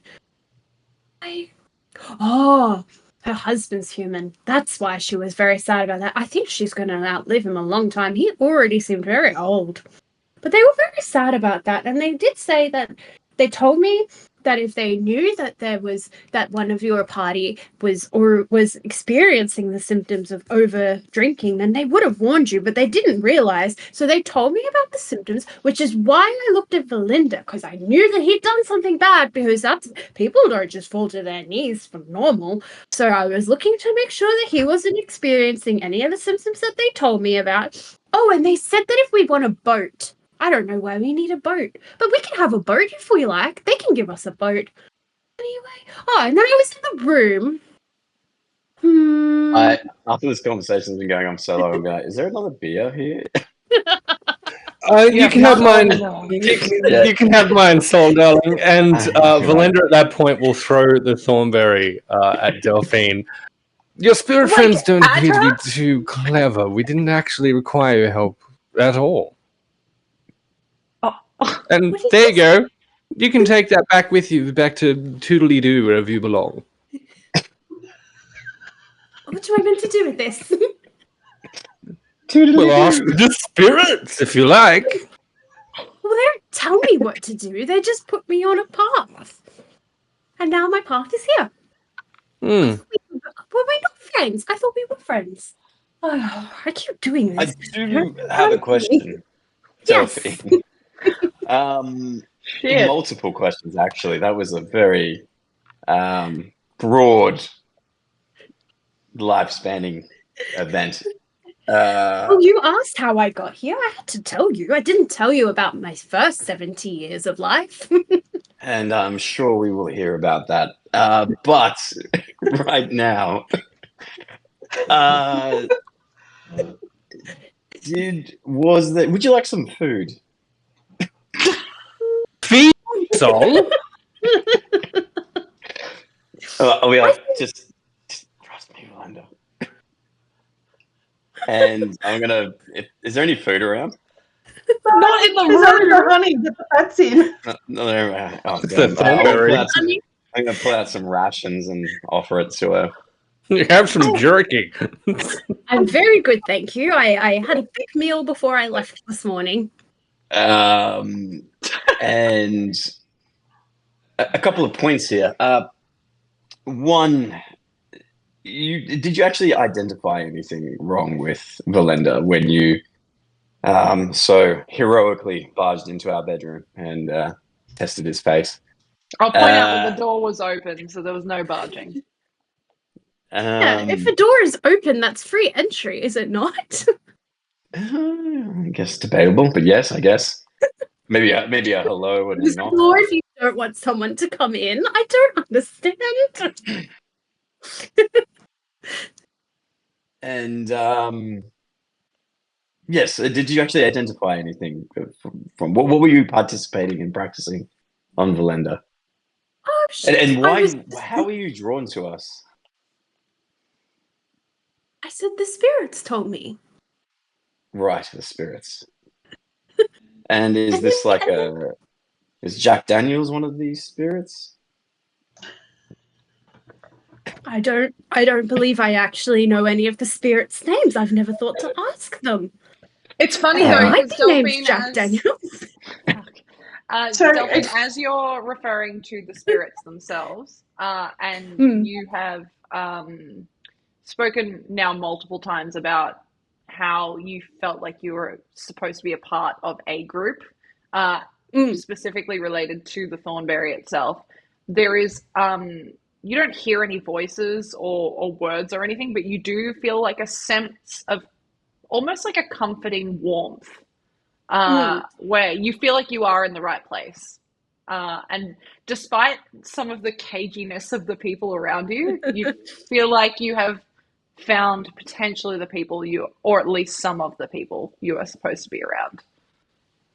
Scarlet will actually interrupt Sol and go, hey, like, whether or not you believe in the whole spirits thing, don't make fun if other people believe in it. Like, you believe in science and stuff. People don't have to make fun of that. It's like going around and making fun of clerics or, you know, for God's sake, half of us just drink what turned out to be killing liquid to try and find out some deeper meaning and insight into things. There's no need to take this. I overstep, and I'll lean into Talera and I guess kind of whispers, be like, just making sure this isn't some drunk person from the vineyard that's managed to follow us in here. And get it to do a sobriety test rather than taking the piss. Like sitting there going, ooh, spirits isn't going to tell you whether someone's sober or not. Get her to walk in a straight line. That'll tell you if she's sober or not.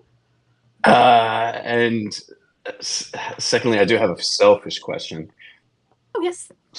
Oh, I don't think Somewhere I in answered that- your question about Verlender, actually. Did you want me to answer that question? Let's go with that first. It doesn't look like he's having any lingering effects like that they warned me of. I am a little concerned about this one over hiding in the corner who said that he keeps seeing visions, but it's not quite to the level that they said, so I think we're in the clear. You mentioned measurements, and I've taken explicit notes on this measurements. What do you mean by measurements of what we're going to refer to as Thornberry's special brew? Are we talking about a shot, a half a glass, several Well, glasses, I didn't half actually a bottle? ask. It is, in fact, a sipping wine, Marcus, darling. So, technically speaking, drinking... You should not be alive, yes. No. Yeah. Okay. So, Remarkable constitution there, friend. again, student halls. I'm sorry. Now, but that's not important at this point in time. There seems to be a collation of events happening here, and but the first thing I'm going to do is we need a moment for Scarlet, because a dear friend has departed. So, and Marcus turns to Scarlet and says, "Look, whatever we had beforehand, what time do you need?" What do you mean, whatever we had beforehand? The mission we were given is, it's now your time if you need that time. We don't need to go rushing off. We've got answers at the moment. But if you're looking for some time to... I mean, there's 22 hours and 35 minutes to go before you vent on Wex downstairs. But I'm just wondering if there's something more important that you want to do now. And Jonan is covering up something, whether he's just hiding it, and he may want to speak to you directly. No, I know what it is he's not talking about. It's not relevant. Okay. Well, it's relevant to he and I. It's not relevant to what we're meant to be doing. Then we can make our way back tomorrow morning, yes? Well, I need to find out what's happening with her funeral and notify people and everything first. So I can do that. know the time frame right now. I must admit, Delphine did have a generous offer. Yes, but you've got to understand that if he wants some of the rest of the troop to come, then we have to give time for their travel. Oh, I can do it whenever. Surely we can find a way, somewhere to meet on the way. Do you really want to be hanging around here in the wake of all this? We can take her with us. Astryn, that is. We can get on our way back to Rayola, and we can designate somewhere in between here and there to meet up with your friends. And what I'll find out in the morning. Excellent. There's also potentially we will seek some information from some networks from here before we leave, which may mean that we don't leave for a day or two. What kind of information? On other people who are involved in the network. Just some information from some people involved in not necessarily law-abiding activities.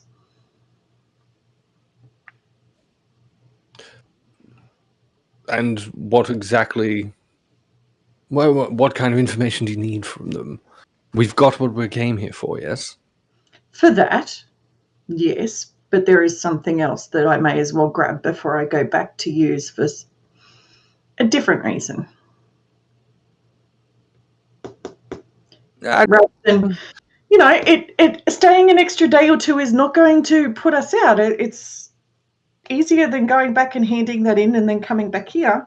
And you said that you had a potential business arrangement as well. So it means that you can organise that sooner. I'm very scared. You need to make it very clear just how much longer lived I am than you.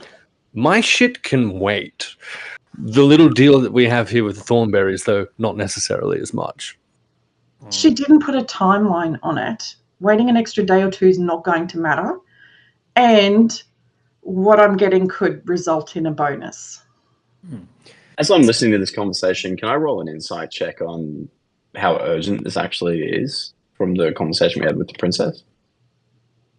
We didn't have a conversation with the princess. We had a conversation with Rayella, the handmaid. Right, sorry, the handmaid of the princess. Yeah, or the queen. Sorry.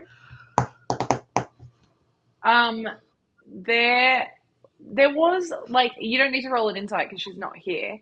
But there was a sense of, I would like to tie this up as efficiently as I can. Not I need you back in this amount of time. Fucking hell. But you get the sense that it would be nice to tie it up sooner rather than later. You can roll an insight check on Verlender, though.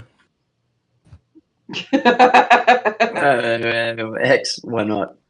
I know exactly what that's going to tell him. An inside check. Hey. Anytime. That is my first roll for tonight.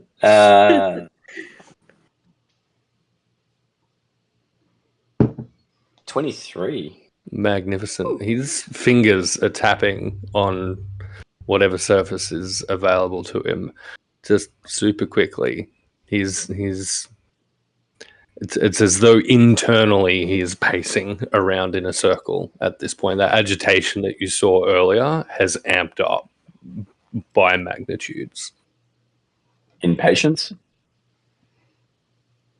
Is that us Question in mark? character? Yeah. Is that what I... Oh, no, just like that's the feel I would get. Quite sure how to express this. My dead friend appears to be counting down in clock noises in my head. I just have an inner sense of urgency that I rarely feel. But don't you think, given you're prioritising a business deal here, we've been asked to provide the Thornberries, and that's all well and good. We have the Thornberries. But if we can also provide her with some names of people involved in this whole operation behind the scenes, that she may also appreciate that and perhaps provide a bonus? I'm sure she has the resources to send people to the winery where the shit is grown to be able to figure that out for herself. Y'all are getting paid for this? At this point in time, Marcus, in your head, you hear in Briley's voice, tick tock, tick tock, tick tock. So to the rest of the group, Marcus was writing a regional pace, so kind of a shorthand, effectively.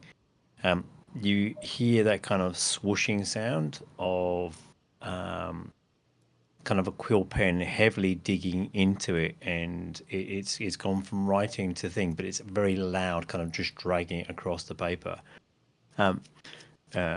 Just as he hears that tick-tock sound as he goes through, and he heavily kind of stamps down on the thing.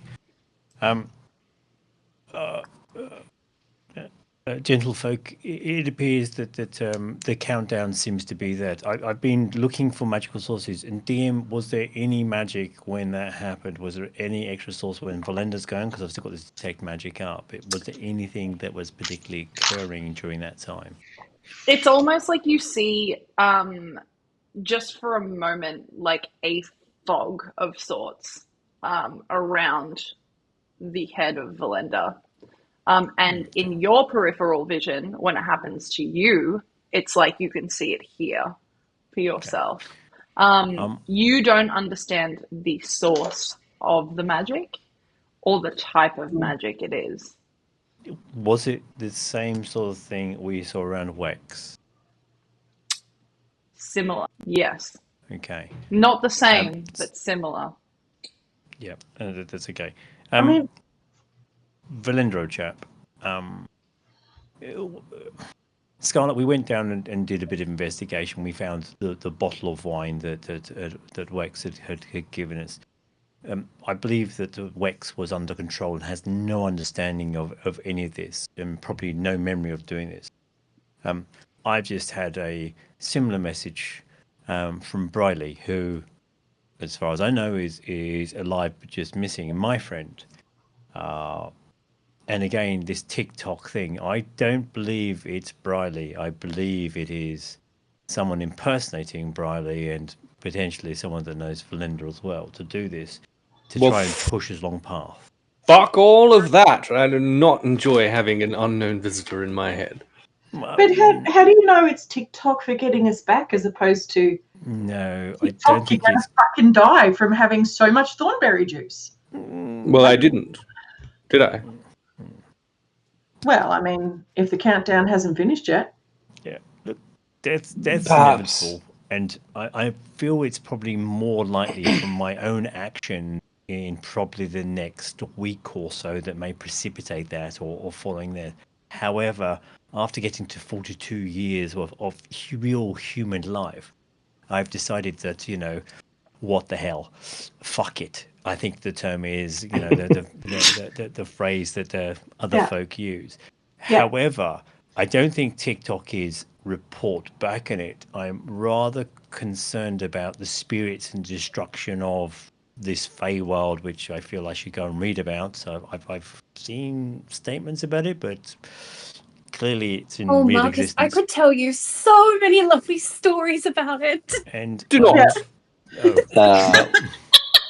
However, I'm looking at the map we have of there, and the boat going round we could take would actually rapidly speed up our returns there. I don't think, to Scarlet's point, it's to do with going back to Raella and telling the story. I think it's solving something more fundamental. Verlender, you mentioned something odd about the berries, and I missed it, I'm afraid. Something odd. I'm going to hand you the Yes. berry back because you threw it at her. And yeah, Verlender will repocket it. Well, the table talk, real quick. Are you referring to the drow poison? Yep. Also, table talk. Did Sol convey that information to Verlender? Because it was Sol. Yes, I he think, did. Which is why we all thought it was funny that the drow didn't find it. Yeah, excellent. Yes. Well, so it seems as part of the growing process at the vineyard, the berries are steeped in a particularly nasty breed of poison. Is it that poison? Is it easy to get hold of? It depends on who you are, where you're from. I'm taking that as a not really, and you're being somewhat coy. However, how would it be soaked into the ground? Because poison tends to seep into surfaces and then dissipate. I mean, I'm looking at Sol now. So how would it stay in surface water? Shouldn't it dissipate throughout there? I mean, I'm not a chemical expert such as yourself. However, I have gone to a couple of college classes which I slept through. What was your DM question first, Ben? And then we'll get to yeah, that. as we're discussing this, and I hope I'm having some light bulb moments. We did We'll find identify out. it as drow poison, didn't we? You did, yes. Are we, or am I, aware of any? I don't know how drow are presented in this world. Do they have any like enclaves or anything like that where there would be an abundance of them that would practice this kind of stuff? You aren't 100% sure. Your travels have mostly stayed away from you, like a lot of your travels have been in Sediva, and you have an interest in going to Ascendus, but you haven't specifically been around any instances where drow poison would be readily available, nor its production. Yeah, so my uncle, if I could roll a history check, and I'm throwing this very far out there, wouldn't have had any dealings with this kind of stuff. You don't need to roll a history check because you've had a good enough relationship where that sort of information was readily and freely available to you. Poisons were something that you two had discussed at some point in time. An abundance of them. Drow poison was definitely mentioned, and there is a familiarity there as if your uncle has had some dealings in it, but it doesn't feel like, again, something that was readily available to him. It felt like something that he would have to seek out specifically. Fine. I guess then. Sorry, go. No, if you want to jump in, go for it. I was going to say, fine. As a drow and a fucking assassin, what do I know about drow poison? Hey, you are very aware that where you're from, it is readily fucking available and is sold as a commodity, specifically in places like Kaivala and in specific places of Malukia as well. Ascendus and Sediva, not so much. Agora, probably if you ask the right people. But you know, a little bit harder to come by there. You also are very aware that soaking berries in drow poison should absolutely fucking kill anyone. That like it is drow poison is very deadly and very like if you were to drink a vial of drow poison, you would die. Not quickly, quite slowly. I will say this. It is fucking remarkable that we're not all dead. Also, that is a very expensive enterprise, going on that vineyard. This stuff is not cheap. Well, it's also not cheap to buy. We just managed to, win an arm wrestle to get it. But if West was being controlled, then who was controlling him to make sure we got the wine? Another kind of role, if possible, to answer Marcus's question. Do I know anything that would help keep this poison in a way, in a state, I guess, that is going to be not kill you if you within the quantities, but at least keep it in a place that's going to inebriate or give people visions? Can you, if you're speaking specifically about how they produce the, like the Thornberry wine and how in the growing process they would be able to keep the poison in the berry without just dissipating, can you make a nature check for me, please? Okay, give me a sec. Sorry. Oh my gosh. Another 18. My nature's dope. 26. 26? Jesus. You would know. It's hard for you to. Yeah, that is.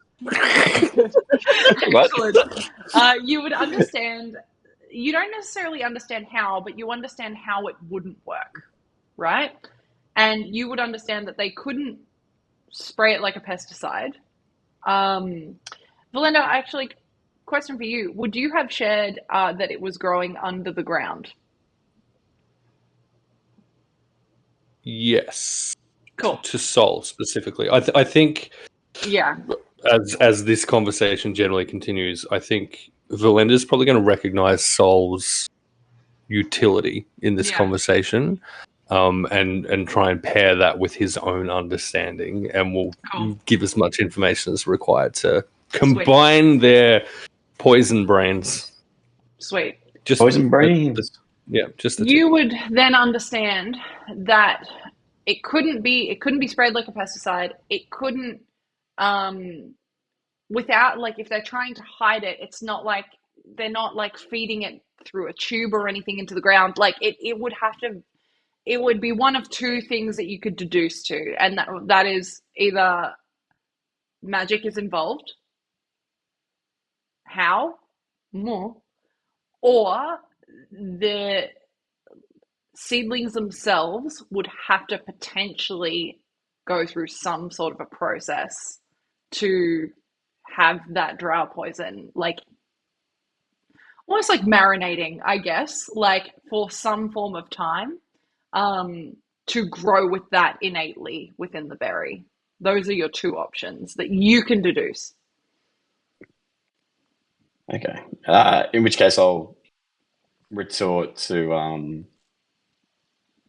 Marcus as we're having this conversation, and kind of nod to Verlender in appreciation. Utilizing the power of both of your brains. Yeah. Unfortunately, there is one outcome that I'm not entirely sure of, but is very, very definite possible. Magic is involved in some way, which is an easy answer. Or alternatively, the seedlings themselves are being almost manipulated, or in a way that is a new, I don't know, species that they would use to make this drow poison for different nefarious reasons. They nefarious reason. They told us there that they used magic on it. And they said there was part of the distilling process as well. They were very cagey about the actual process, though.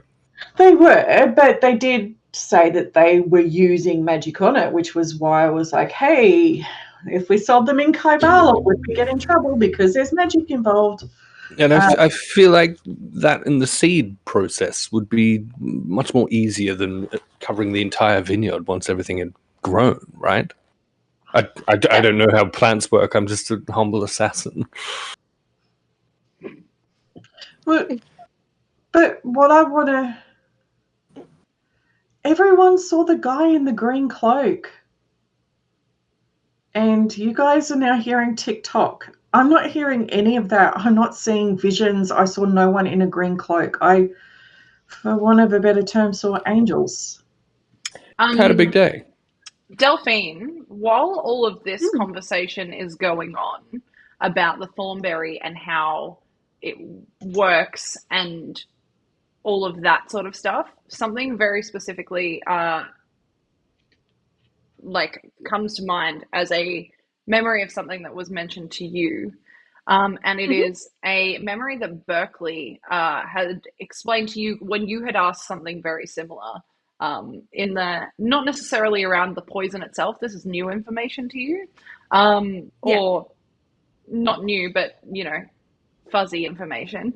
But this, how does it work specifically? You recall being told that Astryn heard about it, the process of the Thornberry's creation, in a dream herself.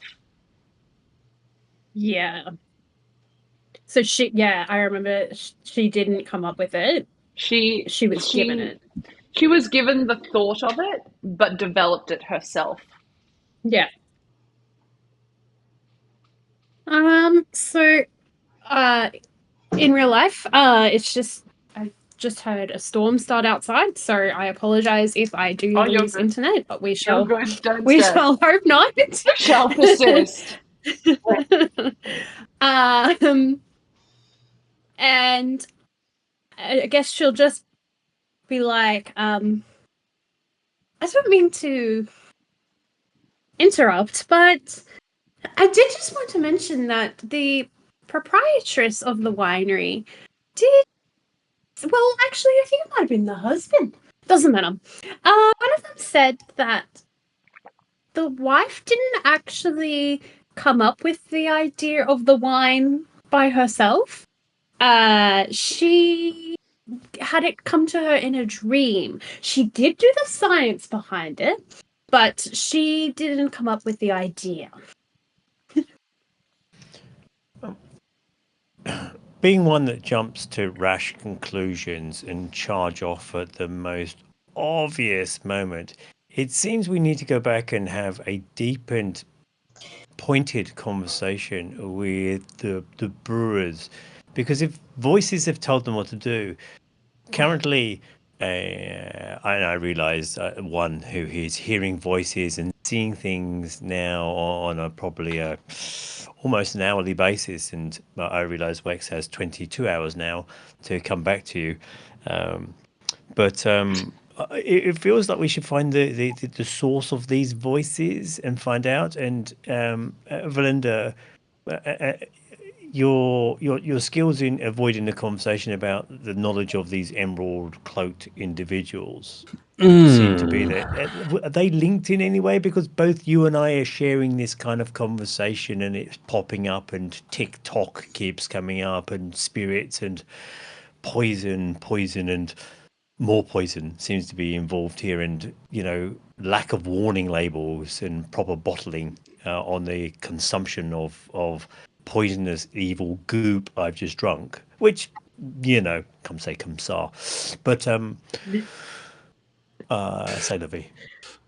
Are they linked to this? And we'll hold up one of the Thornberries. Not in any way that I'm aware of. I've certainly run into them before, and I have explicit instructions not to do so again at the expense of my own life, and I'm entirely happy to proceed with caution as far as the Emerald Cloaks are concerned. I would say Providence has brought us not only a very tall druid, but Sol, who has a number of different scientific approaches to nature. So we've got science and nature on our side, and if that doesn't work, then I have Scarlet, who will beat the living bejesus out of people to get the answer and truth. So, science, nature, and, unconstrained violence in a pit, as far as I understand. So, funnily enough, violence isn't really an effective tool to get information, because people will tell you whatever they think you want to hear to make it stop, whether or not it's actually true. I'm okay with that at this point in time. If we get I'm okay with smashing them around. I just don't think it, like, if you're wanting me to do that for the purpose of information, may not be reliable. Well, consider this. We could simply avoid running into them under any circumstances in any way, shape, or form, complete the task we were sent here to perform, and go on our merry fucking way. But then if that doesn't stop your TikTok... I'm almost certain it's an after effect of the Thornberry wine. Okay. So let me just test that theorem, Verlender. So Marcus will walk across the room to the cross-legged elf. Delphine, could you look into my eyes and... Is Delphine literally still the only person sitting this entire fucking time? Just chilling out, getting all zen? Yeah, cool. Yeah, sit down, put my pen and quill on the floor and say, could you see if you can see what you were supposed to be seeing in Verlender in my eyes? DM, do I have to roll a check? Delphine, you also have guidance for this. Yes, you can make a medicine check. You can do it at advantage and with guidance. Whoa. She's going to put her hands on your face, because this is just the way that she looks at people. Mind the these mutton chops don't grow by themselves. He's like that and kind of ruffles them. She'll give a little scratch, yeah. like a cat, like a little.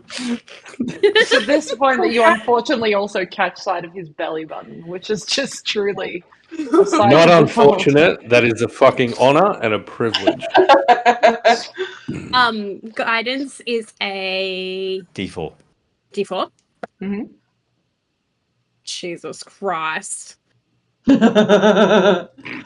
She's distracted by the navel, dude. I'm so distracted by the absolute abundance of hair that Marcus is just sprouting, because I only got a 7. Oh, wow. Wow. I rolled a 3 and a 2. And then the guidance gave me 3. No, a 3 and a 4. Sorry. Oh, wow. Okay. Okay. Excellent. Hey, you have done this a couple of times now, and you're right, the hair is really distracting. And it truly takes up so much, like, circumference around his head. It's strange. But it doesn't hinder you entirely. You do sense that there is an exhaustion to this person where, like, they have been at a bunch of different shit today and probably need to fucking rest soon. You don't get the sense, though, that they are going to drop dead in front of you. Okay. She's gonna say, okay, fuck, all right. Well, it doesn't look like you're going to die.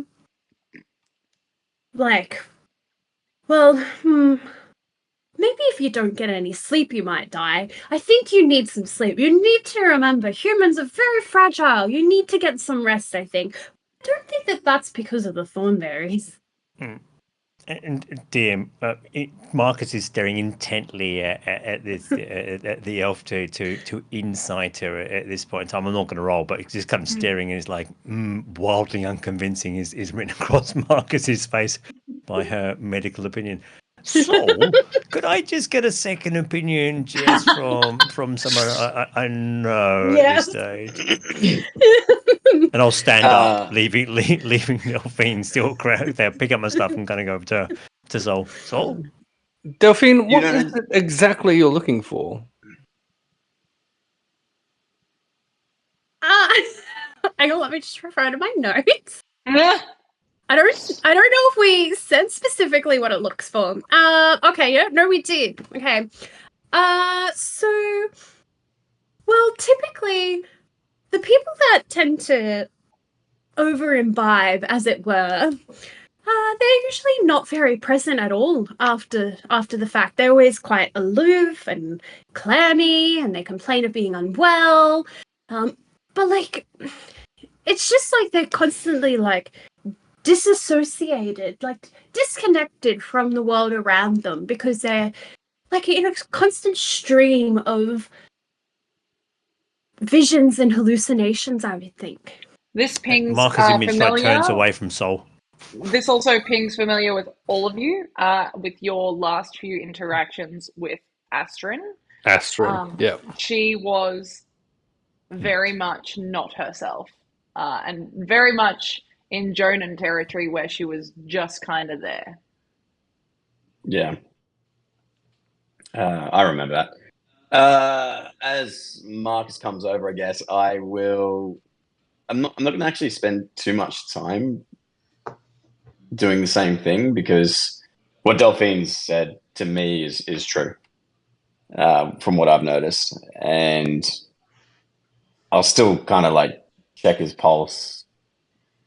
Do I notice anything, or is he's a coherent person that's just hearing something? So Marcus smacks your hand. It's like, no.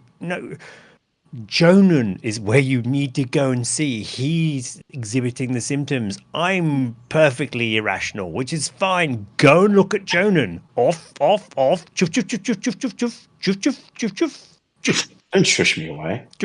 Scarlet, Jonan did seem to be a bit checked out. Do you want to go check in on him, perhaps? Yes, we should do that. Especially given me knowing the stuff that he hasn't told you guys, we should probably do that, yes. I'm going to leave the room immediately after being shushed off and disgruntledly say to Marcus, I'm not a cat. Someone has a cat? Where's the cat? Apparently me, Delphine, as I leave. Oh. Bedside manner. Disappointed. Bedside manner. Some Be present and nice. Compliment. Yes. Your armor's lovely and polished, that sort of thing. I love cats. Why is it an insult? So, just for clarification, Soul and Scarlet, are you both leaving the room? Yes. Okay, cool. Which is why it's like saying, what's wrong with being called a cat? Yeah. What's wrong with it? Why is it so offensive about being a cat, Soul? I don't want to be shooed off like a cat. Oh, see, I don't shoe cats, so... I bet you Marcus does. Wow. And you're both making your way towards the room that Jonan is in? Correct. Cool. You arrive and the door is still closed. You feel like you can hear talking on the other side of the door. Oh, I'm totally listening. Am I going to roll my first dice for the night on a really shitty roll, like skill? Probably. I am very, very much listening. Yeah, cool. Would you? Yeah, do you want us to roll perception checks to see if we hear the listening? Or I do. I would love for you to do that. And if you are trying to also be super fucking sneaky about it, you can both make stealth checks. No, I'll probably be just going towards the door unintentionally. Excellent. Do you want me to roll with disadvantage or anything? Or No. Nope, it doesn't matter if you do. perception, was it? Yeah, please. So- 6 and 2 for 8. Cool. My perception was a 5 and my stealth was a 12. Okay, well, the good news is, while neither of you can really make out words, it doesn't feel like Jonan with a natural 1 notices that you are there. Fair enough. But you do hear that the talking doesn't last for long, and there is no other voice. It is just a one-sided voice. Do you think he's having visions like the other two? Oh, I'll go. I'll probably have my hand on the door handle and stop for a moment if Scarlet said that. I mean, probable. Because he saw the emerald. No, I'm not saying that. No, not saying that. No, so You're not saying what? Visions. Beg yours, I'm moderately confused. Was that in character or out of character? No, that was in character. What? Explain yourself. What don't you want to say? It's not my thing to tell. But he could just be having after effects like the others are seeing things, so he could just be seeing things as well. I mean, neither of us have partaken in the... I have. Side. I just don't see... Yes, you have, haven't you?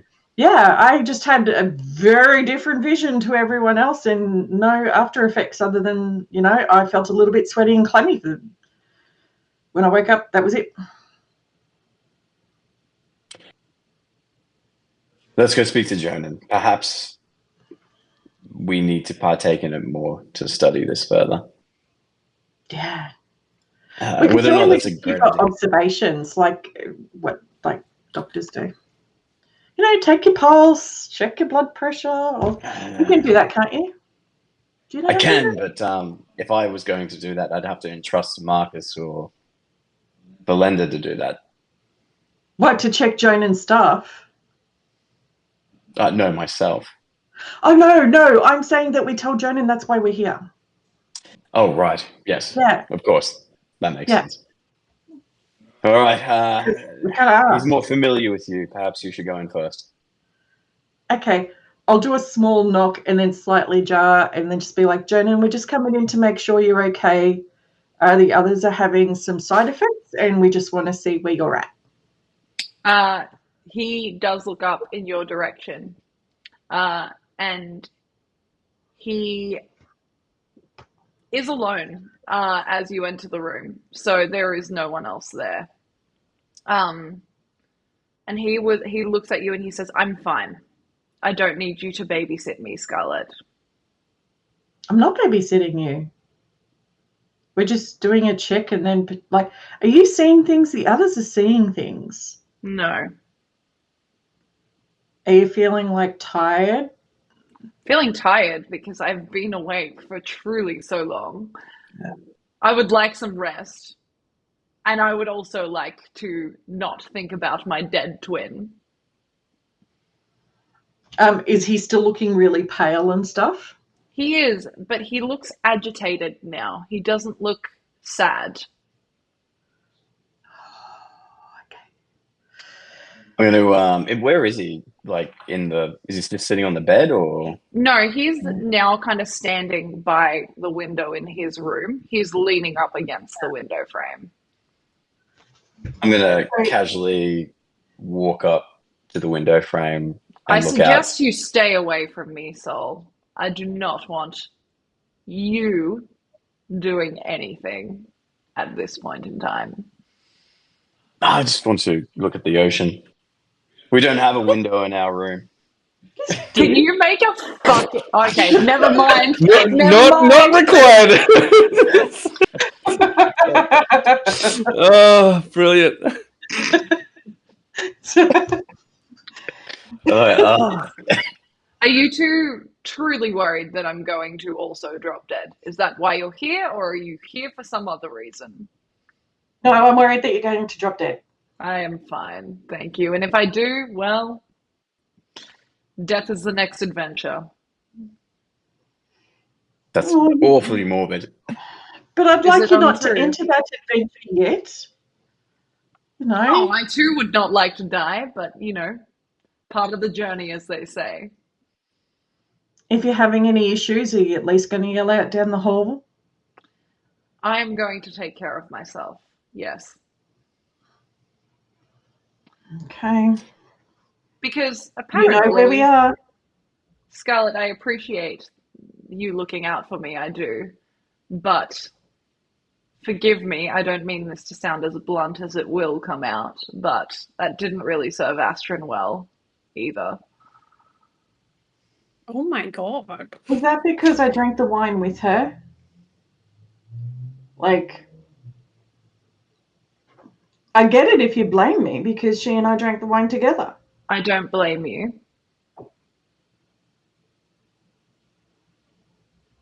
I'm not a Do you, healer.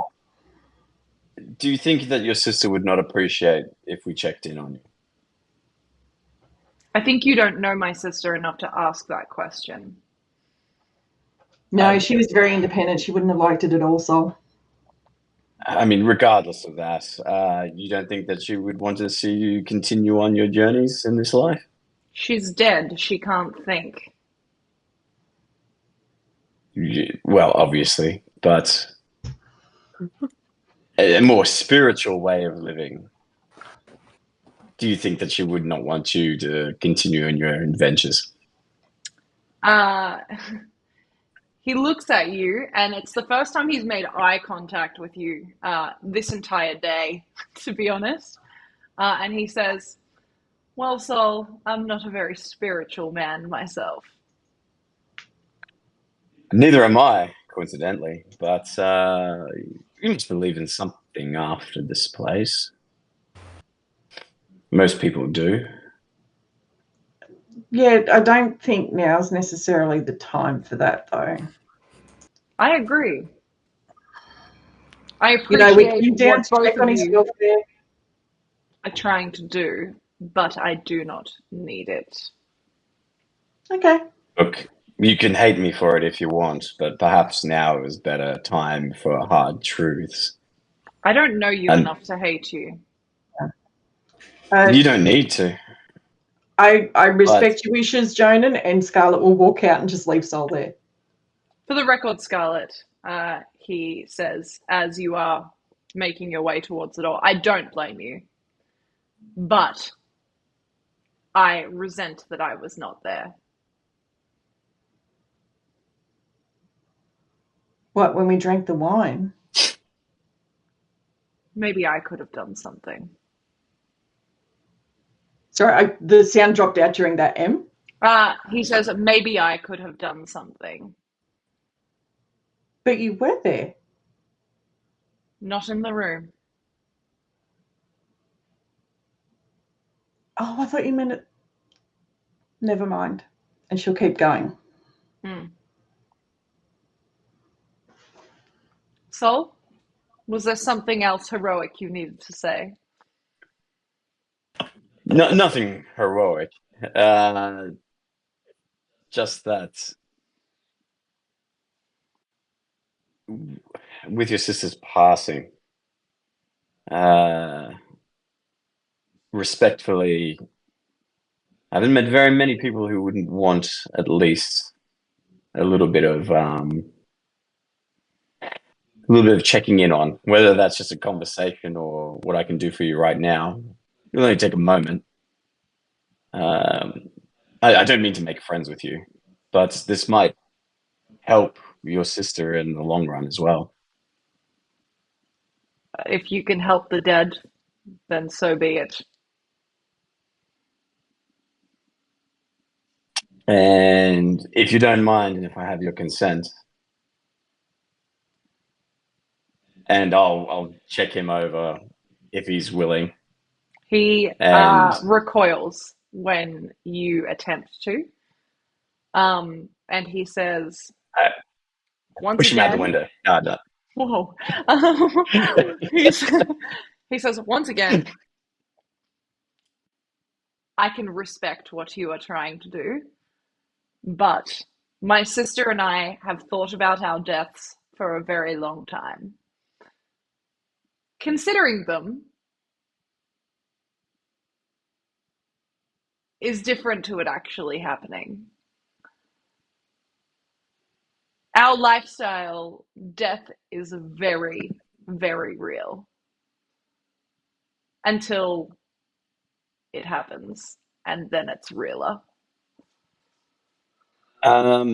If I can, I know this is a little bit different from our conversations with my character. Yes. I am going to leave him there. If you've been thinking about death for this long a period of time, perhaps it's time to think about living. And I'm going to take a spell slot for this if you're happy for me to do this. Mm-hmm. And I'm going to leave one of my vials that I've been working on, and it's a potion of lesser restoration. Okay. I'm just going to leave it there for him to use if he chooses to do so. He doesn't touch it, but he doesn't hand it back to you or reject it. I'll leave you to your thoughts. We'll be here tomorrow morning. If you want to leave, just make sure you say goodbye to Scarlet before you do so. For the record, Sol, if there's anything that I have learned over my many years with the troop, many years with the troop, it is that the people you travel with, your tribe, are important. They aren't family, and sometimes they're not friends, but they are important, and you would all do well to remember that. I am sorry to say, but perhaps right now in this moment, you should remember that, because we're trying to help. You are not my tribe. No, I'm not, but Scarlet was. Scarlet is. Then you've answered your own question. It's not a question. I'll see you tomorrow morning. And I'll leave. Cool. In the meantime, in the other room, Delphine, Verlender, and Marcus, the three of you are, well, one of you is sitting, the other two are standing. I have a question. Yeah, go for it. I spoke for like an hour. Where's Grommy? Grommy has not approached the room. No, he's still downstairs. I miss him. Can I sense something? And as I leave the room, be like, where's Grommy? Can I get him to come back? No, because that would be metagaming.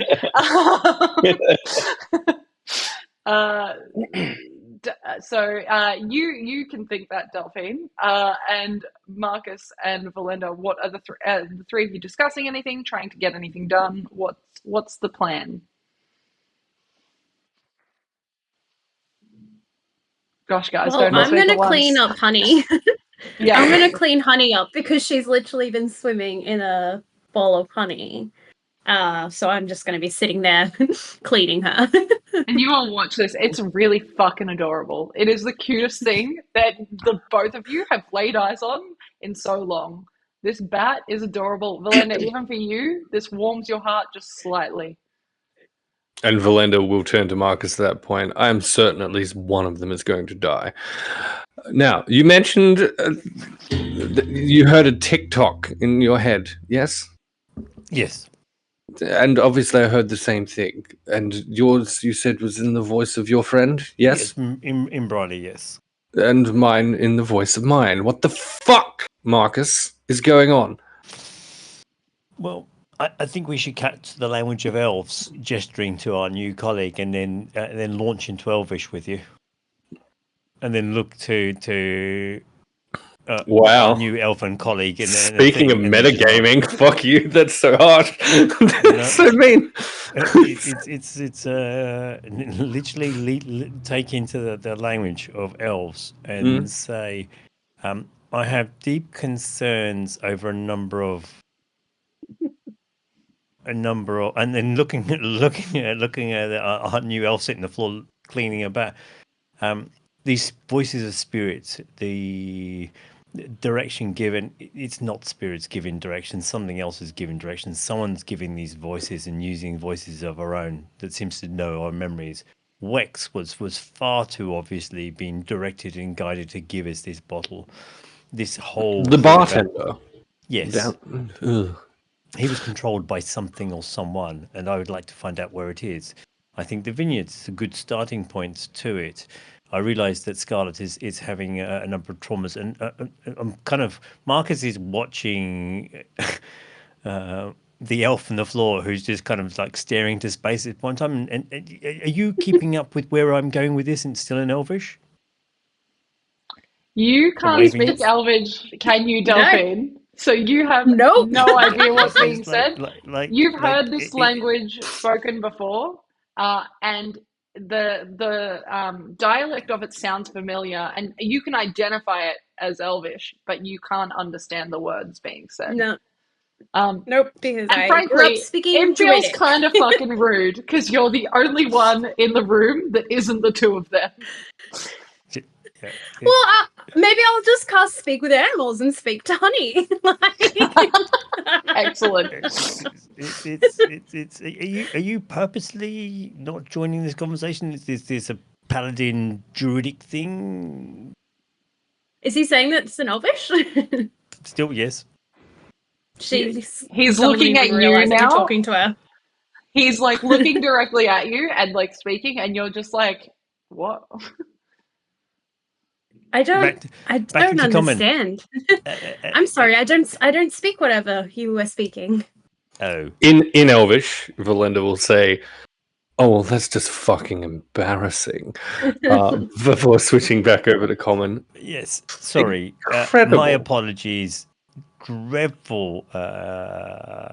Anyway, moving swiftly on, I believe we need to go back and find out what has given birth to this terrible concept of Thornberries in the first place. Something is propelling along. These two puppets that are just distributing this stuff because someone gave it to them in the vision. I mean, it's, I realise Scarlet's not here, but, visions and gods and so forth. Piff, paff, puffle. We need to go and find out what it was. Get some answers. Did they tell you any more about this vision? I'm a little bit disappointed, Marcus, that we didn't uncover this information while we were there. A vision? A dream, you said? I was playing bagpipes for quite some time. You were, very much indeed. I don't believe that I asked any further questions about it. So let me get this straight. You were removed from an entirely different plane of existence into our own, compelled by some form of ancestral spirit to investigate this great mystery, and having found one of the juiciest possible leads in regard to that, you decided to just let it lie. Well, it was more so I had to find the group than to find the wine. So I found the group. And I mean, Verlender, given we have a elf from a different, dimension that doesn't speak Elvish in the first place, I think it's a perfect addition to this group of adventurers as such. You're not fucking wrong there. Yeah. Yes. So short pieces before Sol, sets fire to the bar or someone spreads wings and illuminates the place, which is most likely Scarlet in some sort of... Don't you badmouth my sweet boy. Which one? Sol.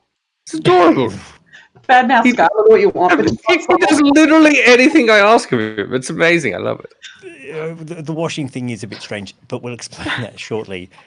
I think it's time to go and really prosecute this piece, and your level of stealth is quite good.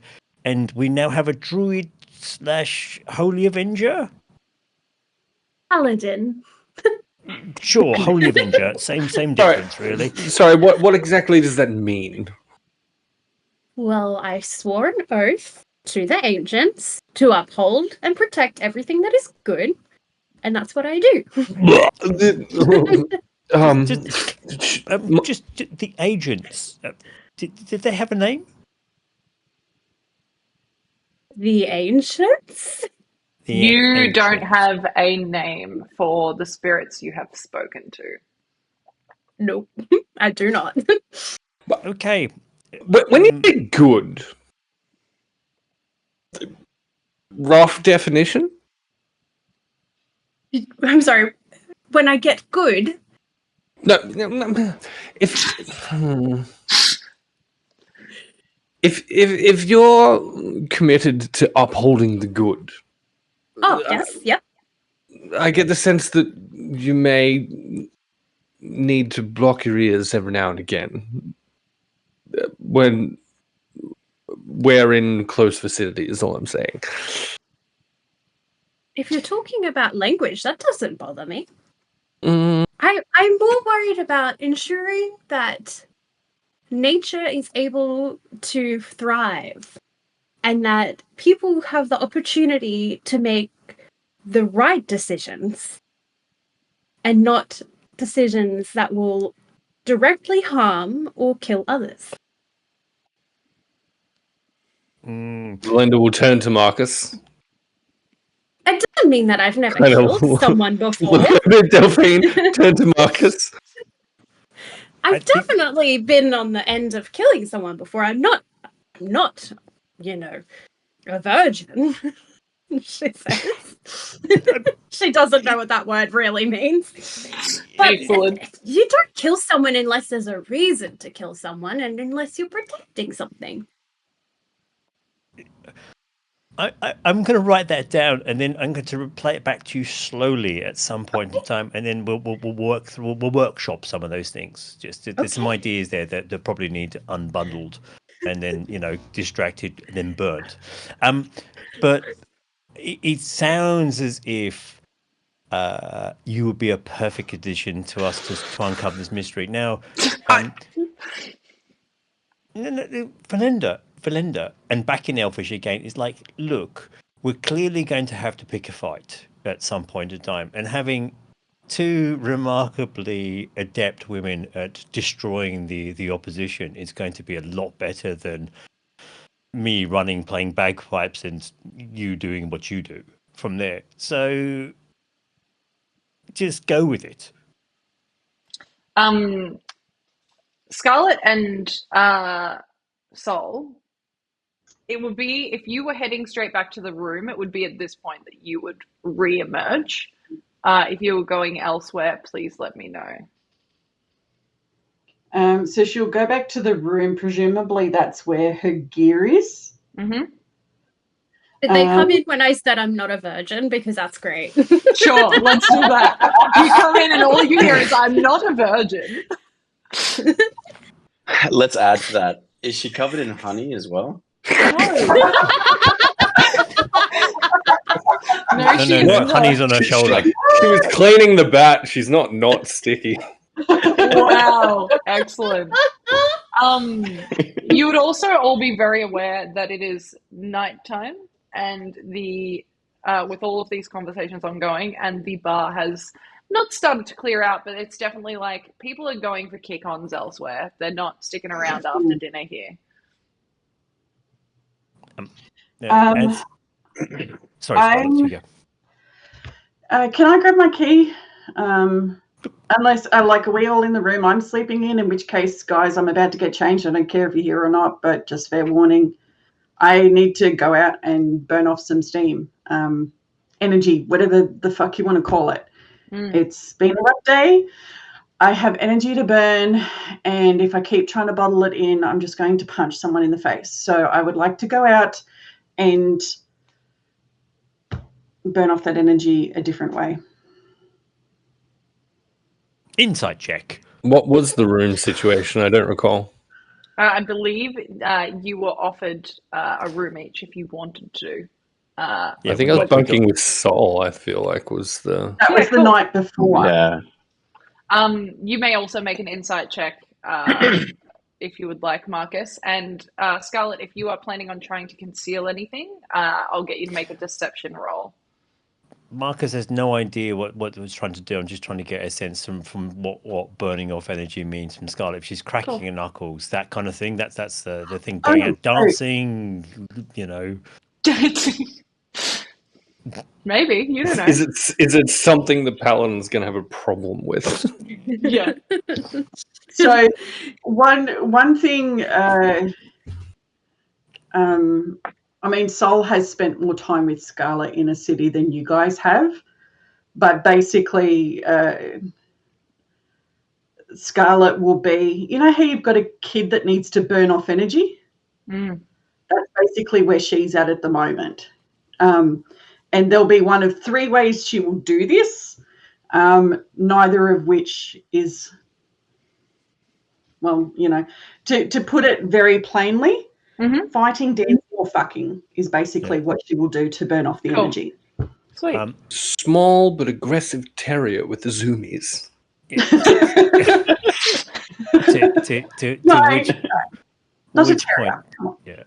To which point, as you said, that Marcus will kind of arch an eyebrow to Verlender and kind of like, could you kind of keep an eye type thing? And then as she starts to I don't know, get ready, Marcus kind of like just kind of saunters out the room, picking up there and tries to scoop up the very large elf. And would you like to come with me and just have a chat about? I'd like to understand more of this Feywild you've got, and I've got 3 books I need to fill. Oh, of course. Can I grab my shield and my sword?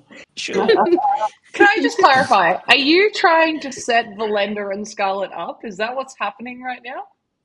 No. He's supposed to keep an eye on her, because if she goes off doing something, I'm not trying to get her to hook up. No. Okay, this that isn't was some the sort of vibe I was dating just app. getting. It's like I'm not getting to swipe the other way. No. Okay, excellent. Keep an eye. And it's a non-verbal conversation, right? Yeah. Cool. Verlender will nod. Sure, that's it. Belinda definitely is going to try and fuck her. He has no idea. So with Scarlet having been here before, is this the place where there's the equivalent of nightclubs? Is this the place where there's the equivalent of different cage matches she would want to go to? What's the sort of prominent thing for this place? This specific bar that you're in is more of like a, you know, it does organize the odd match every now and again. It is something that you would likely have been made privy to upon arrival if it was happening tonight. You are aware that Maluhia, however, is a very fucking cool and words that don't work in my mouth. But anonymous mouth noises. Let's go. Yeah. But you would be aware that there would likely be something that you could find on the streets of Maluhia if you were searching for it. With the time of the week it is, if you wanted to put it in perspective, it would be like you're searching for this on a Wednesday night. So you're probably going to find like uni night. Yeah, is what you're going to find. But, you know, there's options for you. You're probably going to be dancing, though. You're not going to be fighting. No.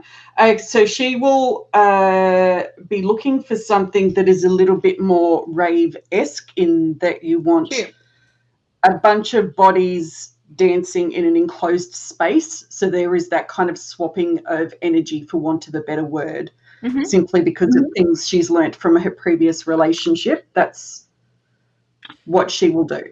You could find that easily enough. It would take you a little bit of time. I'm talking like probably an hour of mingling with people, and then which I'm not going to make you roll for. You are aware of your surroundings in general. Until you would find something that is the closest thing you would get to a rave is like, again, the rave version of a Wednesday night, where it's like on a Saturday there's going to be hundreds of people there. There's maybe about 50 or so. Like, you know, it's still enough to get what you need out of it, but it's not going to be, there's no glow sticks or anything. Totally after glow sticks, but that's fine. Yeah. Yeah, so I've got no idea if Verlender's following along, if he's trying to be discreet or how he's managing that situation. But Yeah, basically, Verlender, what are you doing? Verlender has not left the canary. He goes to his room and immediately goes into a trance. Yeah, He's been hearing the excellent. voice of his deceased friend in his head, Yeah. and He's he like, is "I'm no not here for a interest in rave." getting wrapped up in this fucking rageful grief situation that's going on over here. He's just going to have a little chill time. That makes fucking sense. Excellent. Delphine, you have been basically abandoned in this room that was never yours. And is now Oh no, I got apparently dragged yours. out. I got dragged out.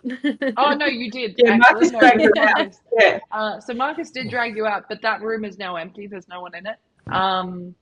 And wow, okay, Marcus. Where are you two He's headed? ready. So Marcus had another key, and it's this kind of like, it's like, can you just go through the Feywilds? It says that I've got 3 books, and probably I've got about 2 hours before I need to, pass out. I'd love to get some more insight into where you came from and this portal thing you've talked about. And then Marcus Soul's kind of leave Soul in the room because that's kind of Soul's thing. Yeah. Yeah, and it's like there. So, and I will. There's no way I'm going to. I'm going to try and gently like tour guide direct. So it's kind of the floating hands because I'm not touching like a 6'1" made of muscle paladin. Well, it's just the shepherding of this fucking labyrinth. Could you, this way? We've only just met, but I'm genuinely fascinated by what you've said, and it seems there, and as I walk past, I was like, so I'm going to try and chat to the young lady here. If I hear any voices, I will let you know. Any suggestions before I go for the night? I mean, Jonan wasn't entirely useful, and he seems coherent. So I'm not so sure how much he was affected by the berry. But if you could, and I'll look at Delphine. I'm incredibly interested about the same thing, actually. Being from Ascendus. Rejuvenating that land there, I don't know if you caught it, but she did mention that they did heal land there at some point. Delphine is I'm with you, by quite the way. adept at healing land. Yeah. Yeah. She's there, is she? Yeah. Well, I mean, yeah, absolutely. How familiar are you with this continent and this country? Well, I've only been in Malahir. Is that how I say it? Malahir? I believe that's how I say it. I always say it. I say everything wrong here. It sounds like mull my beer. Mull my beer. Okay. Nope. She's going to call it that forever now. Wow. So I don't really know too much about where you're from. I don't remember what you said it was called. It's something. Ascendus. Ascendus. Okay, that sounds like a spell. I like that. But I'm happy to talk to you about it. My father was an archdruid, and I've always been very adept at healing the land and speaking to the land. So I'd be very happy to assist you with that if that's something that you need help with. I feel like that might be something that we will need to endeavor in a little bit later. But there are definitely people in this country that would be interested in that kind of information. Well, I just want to mention that my village that I come from, they did tell me that I do have to be careful about the type of people that I teach this to, because apparently your world doesn't really like magic. And, well, druid magic is magic. I'm actually glad you brought that up. You've not been here for too long, by the sounds of things. I don't actually know how long this world's existed. I said I've been here for 90 years. If that fits in the timeline, then yes, I've been here for 90 years. Oh, actually on the continent for 90 years. Yes. I'm 160. Is that like, just out of interest for DM, is that a quick period of time for someone like, I suppose I wouldn't know, actually. Interesting. If you could perhaps keep any magical, I guess, endeavors to oneself, just so we don't arouse the authorities. Amongst us, I don't think it matters, but out in the open. Even when fighting? In a city, perhaps. Out in the wilds, not so much. Okay. I'll keep that in mind. But be aware that if you do, you don't want anybody to run away. Whoa. Well, I mean, the people from my village were quite happy with my magic, so maybe it's just the type of magic you have. True enough. Perhaps I should leave you both to it. Yeah, of course. I don't have any plans. So you She's make your literally way, just I wandered guess. across Mullahir to find you guys. She has no plans. So are you Marcus, do you doing think anything? Oh, sorry. Well, yeah. Do you think it's prudent that I check in on the other two? They haven't left so long. In a stage whisper, no, it's okay. I've got Verlender keeping an eye on Scarlet. Do I keep an eye on Verlender? No, he's an expert at she won't even know he's there. Whoa! See, he's an expert. He's like a shadow. Scarlet will have no clue that Verlender's been watching her all night and keeping her safe. No clue. All right. Perhaps So you go. You can rest. If there's one thing I could ask of you, Sol, it's I understand that the Jonan is there, but for all our sakes, if you could just occasionally just keep an ear open for him. So if you have the room closest to his, just in case you hear him any issues over the night. I'm gonna do a thing. I gotcha. I've no idea what that is, but I salute you, and I'm off to talk to the chatty tall elf and her world of plants. Is there an available chair in this room? You're not in a room. You are all in the corridor currently. And so as fucking hell, as Marcus, sorry, I just saw the arousing of the authorities in the chat. Thank you, Promethean. Marcus and Delphine, as you both head to a room and begin sharing stories of the Feywild and not the Feywild. We're going to be here all night. Yeah, as Marcus is furiously scribbling. Verlender has retired to his own room. Are you doing anything before you go? You're going straight into a trance, yes? Yeah, he's going to check. He's not even going to do his normal patrol of the building that he would normally do. It takes you longer than what it would usually take you to fall into a trance, because even though the voices aren't playing within your mind currently, and even though there's no one else in this room, the thought of those two experiences happening to you, it's like your brain can't switch off immediately. Yeah, he's waiting to hear them. I think you're absolutely right. Yeah. Like, it makes it more difficult to drop in. Yeah, it's like it's like an echo. It is consistently kind of there. She said the thing. Oh, well, half of I it. did. Sol, what are your intentions currently before we move across to Scarlet? I'm going to grab a chair, and I don't know if you want me to roll a stealth check for this, but Tell me what you're doing first, and I'll tell you. I'm going to wedge it underneath the door handle of the room of Jonan so that he can't get out. Oh my god. And Set fire to the inn.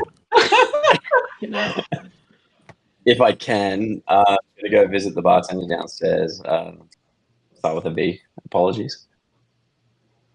You're going to go visit Wex? Yeah, Wex, sorry. And Okay, first get some make a food stealth and check drink. because you're putting a fucking door against, chair against someone's door.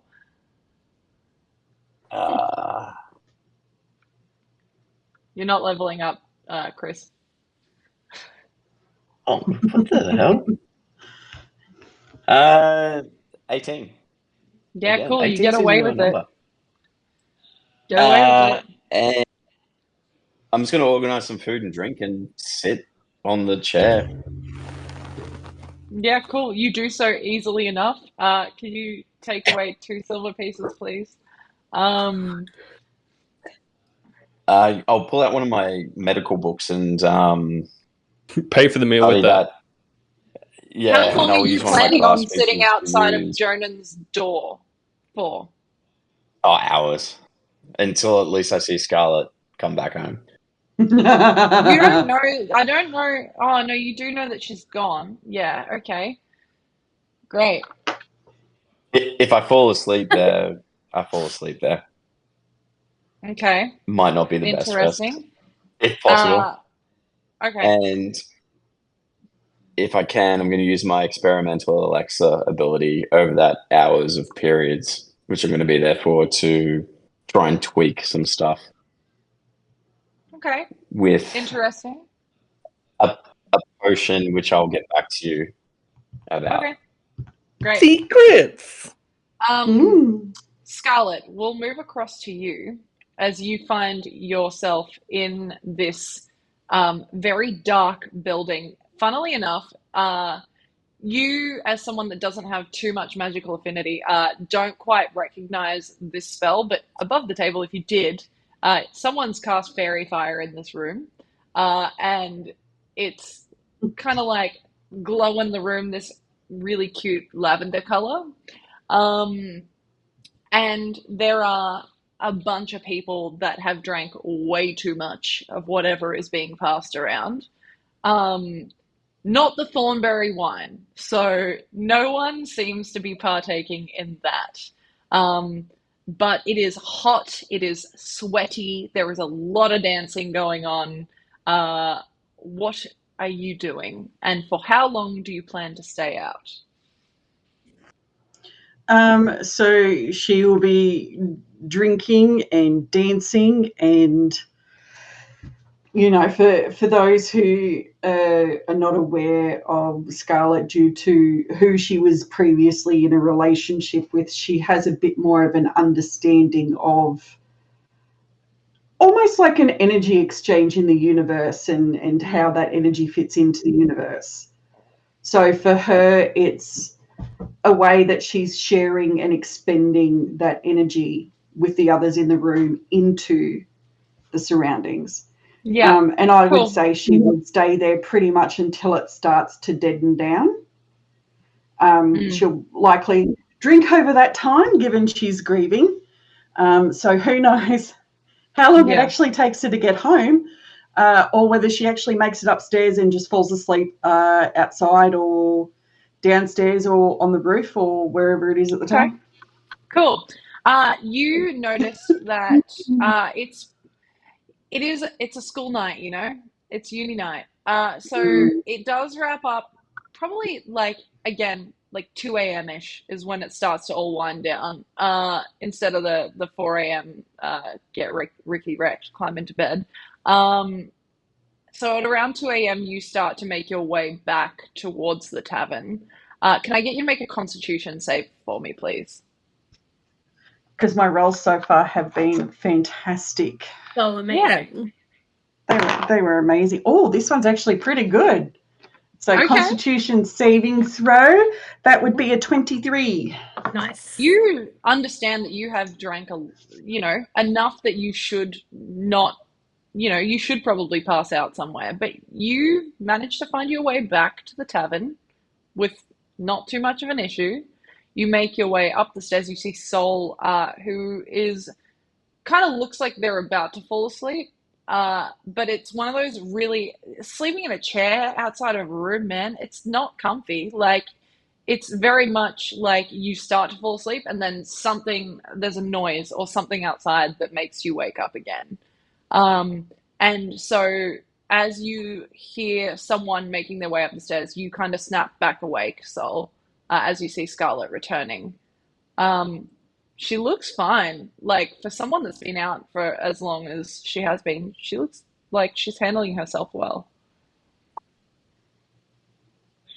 I guess in that I'd have like kind of the feather quill pen kind of laying down, book kind of half slouched. You've definitely got so much ink on your hands from like falling asleep randomly. Scarlet made it back. So I'm going to do something interesting. Okay. Would you like some cheese? Scarlet will respond to you. Sorry, did I wake you up? She thinks she's speaking common, but she's not speaking common. What languages do you know? I don't know. What are you speaking? I've got Common, Elvish, and Giant.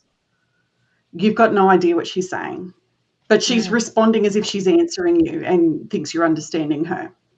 And it feels coherent to you. It doesn't feel like gibberish, Sol, but you just don't understand the language.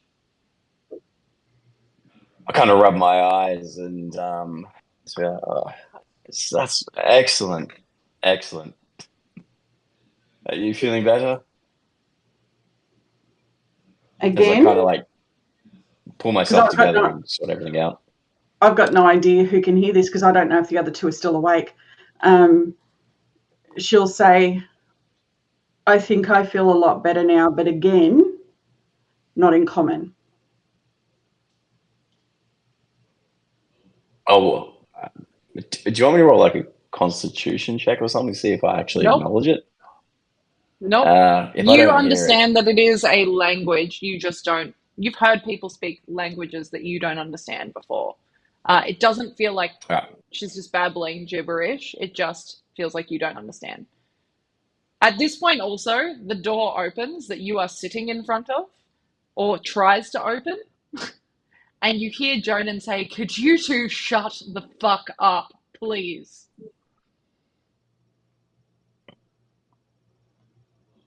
I'll look up and look at the door. I'll stay seated on it. And if I didn't understand the language, I'll kind of coyly look at Scarlet and be like,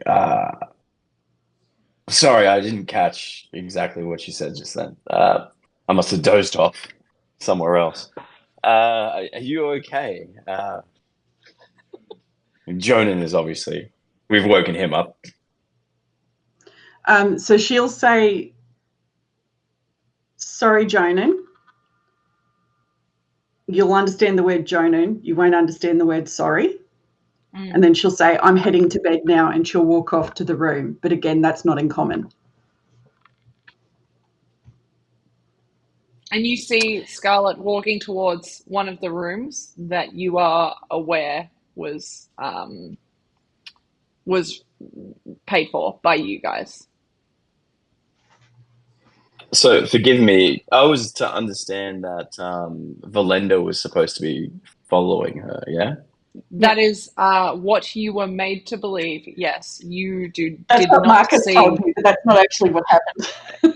Yeah, I'll kind of dust myself off and then kind of look around. I'll grab some food off the platter that I ordered.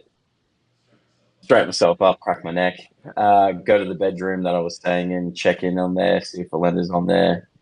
At which point, how much time are we talking has actually passed between when Verlender will have actually dropped into the trance and this point in time? Specifically, will that encompass the 4 hours? No, not just yet. Cool. Sweet. Yeah. I need one specific clarification from you, Sol, before you all long rest. What are you moving the fucking chair out from the door, or are you barring Jonan in there? No, just saying that. I'm barring Jonan in there for the time being. You're locking him inside the room. Yeah. Okay.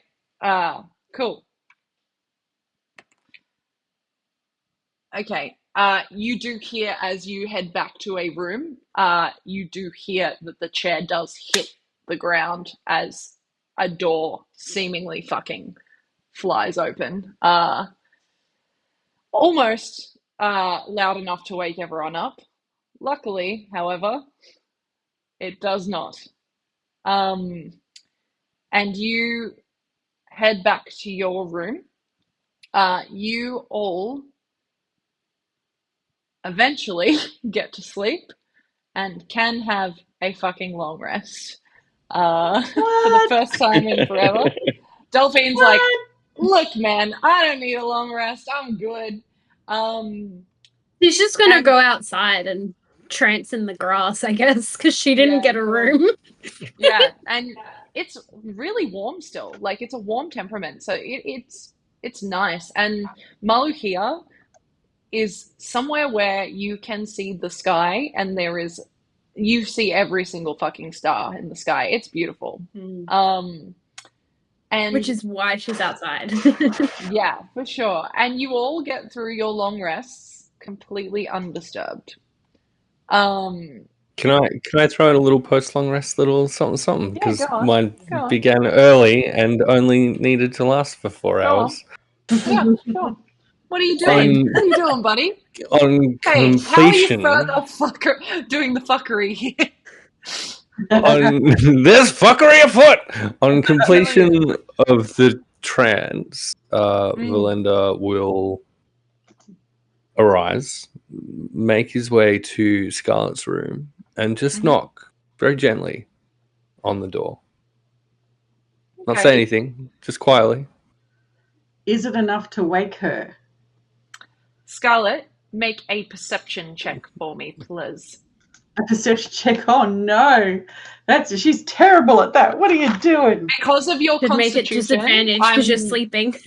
Well, because of your constitution roll and how fucking late you wouldn't be in the deepest of sleeps yet. I'm not going to make you roll a disadvantage.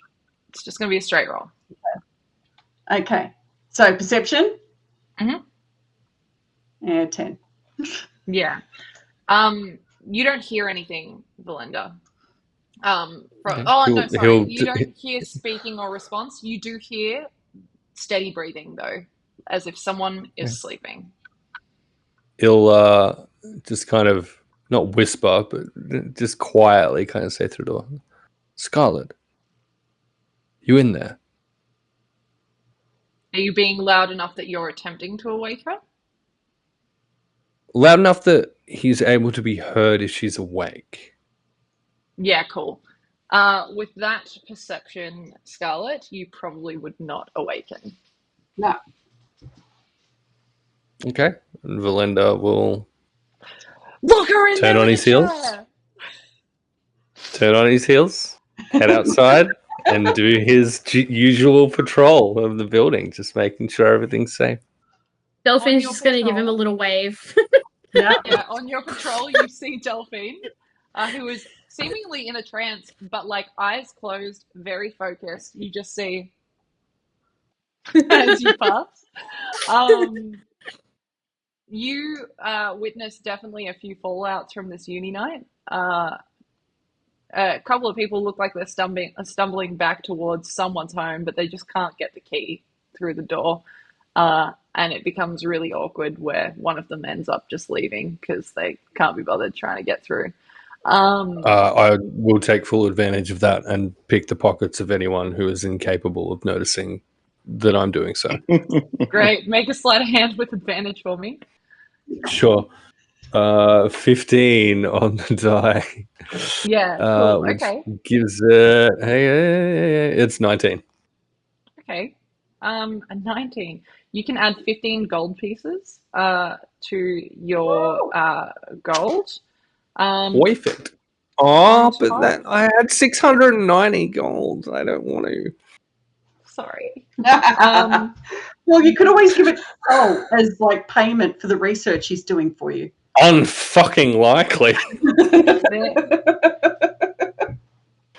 There is something else you find. I just need to find where I wrote it. It's a book of smut. It's a book of smut. No. It's not a book of smut. Fucking hell. Fucking should be though. Oh, good God. I hate you all so much.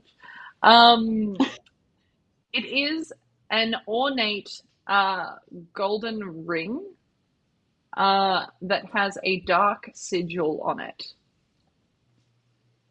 You do not recognize the sigil. But it was not being worn. It is pulled from the pocket of one of these two people. Okay. Love What that. have you done? And aside from that, as the next day rises, and you all prepare yourselves for the next part of your adventure, you all eventually make your way back into the tavern, as you have every morning, to have some breakfast, have a coffee if that's what you're into. And as you're all sitting there around the table, Jonan not with you, it is about 10-15 minutes into the morning as you're all sitting there around the table, where Jonan enters and makes his way over to you all and says, first of all, interesting night. Don't quite enjoy being locked in my room. Thank you, Sol. I'm unsure what you were trying to achieve. If you'd like to shed some light. Just to make sure that you hung around. If I wanted to leave, I would have. Then that's his choice. Yeah. And also, you forget that the body of my sister is still here. I am not leaving her behind. True enough, but in these situations, perhaps nothing impulsive should be done. You don't get to make that decision for me. And it reinforces a decision that I made yesterday. And that is that I do not trust you all enough to travel with you alone. And at that moment, through the door of the tavern, all of you recognize this person except for Delphine. You see I was going to ask if I was at the table. Yeah, you are I there. wasn't sure. Okay. No, you are considered part of this party. Delphine is there too. It's moved on. Don't treat Delphine that way. Through the door, you see a pale elven lady, dark hair, blue eyes. Tybella makes her way through and joins you all. She looks down at you all and she says, well, what a fucking joy to see you all again. This time, if we could refrain from whatever that was, Scarlet, I would appreciate Well, it. don't come into my room in the middle of the night and it won't happen. Oh, darling, it wasn't your room. Yeah, it was. Was it? Yeah, it was. It actually was. It was Scarlet. I believe it was a shared room, but It was Astryn and Scarlet's room. I really occupied it for a little while. Yeah, it was my room. You come in there in the middle of the night, I'm going to get shitty. It's, I don't know you from a bar of soap. I don't know what your intentions are. Scarlet, darling, she wasn't the one who came.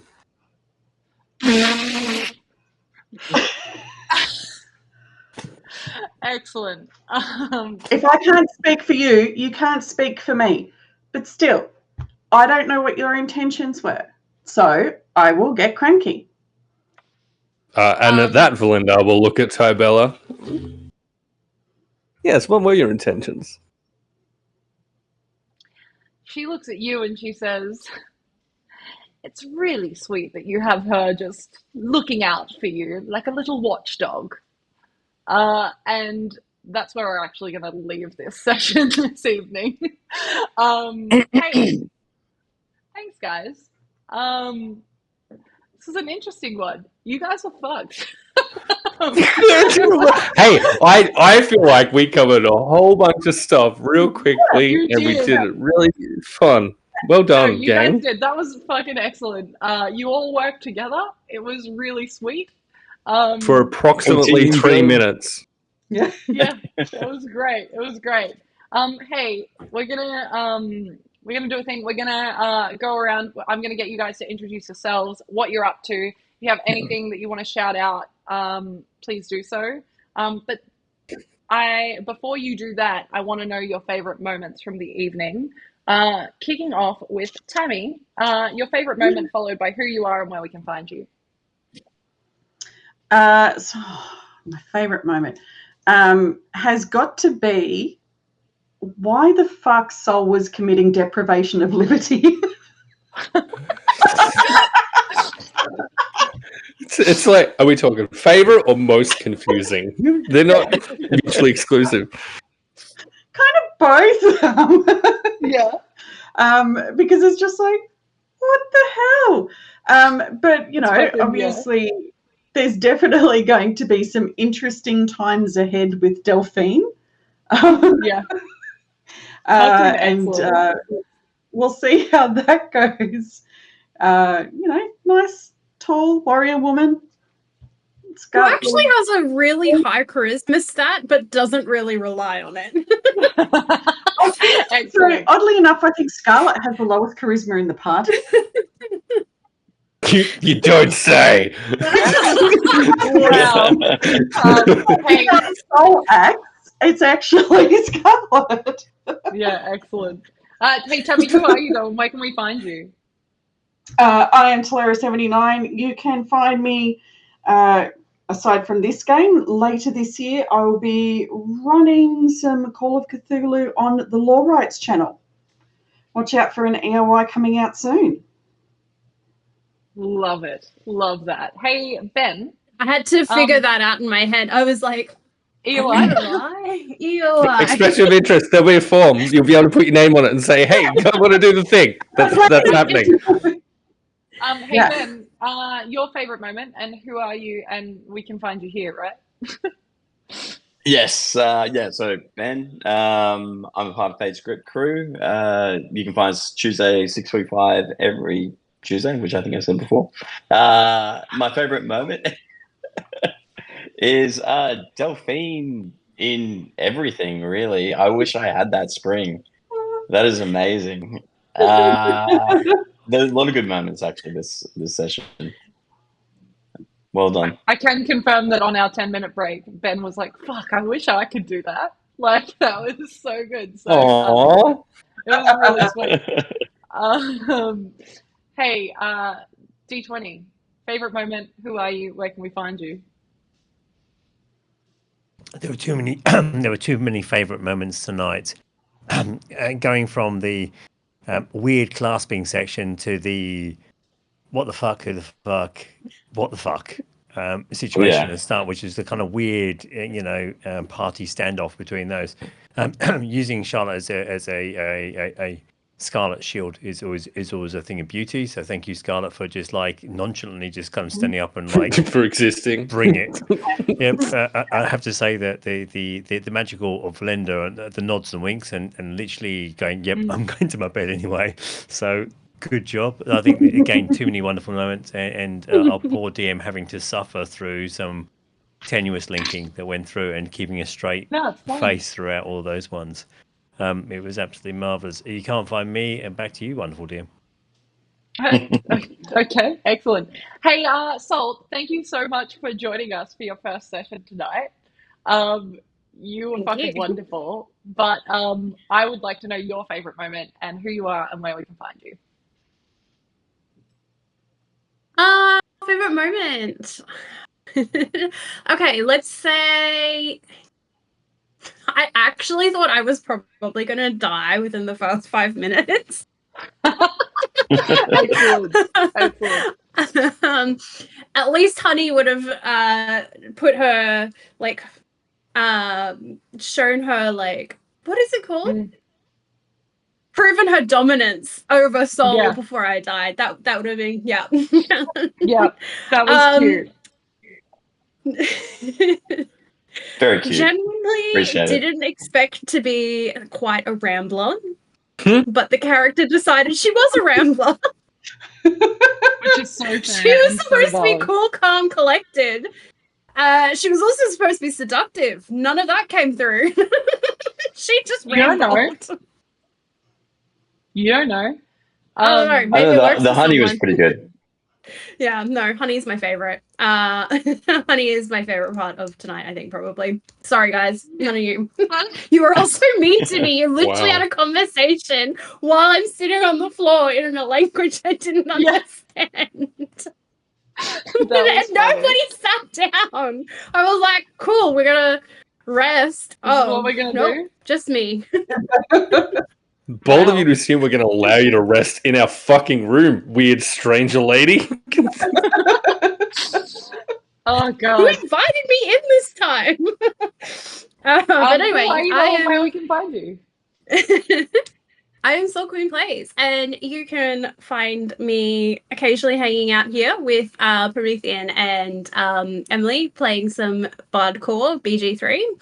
And you can also find me over on The Lawrights. I got it right this time.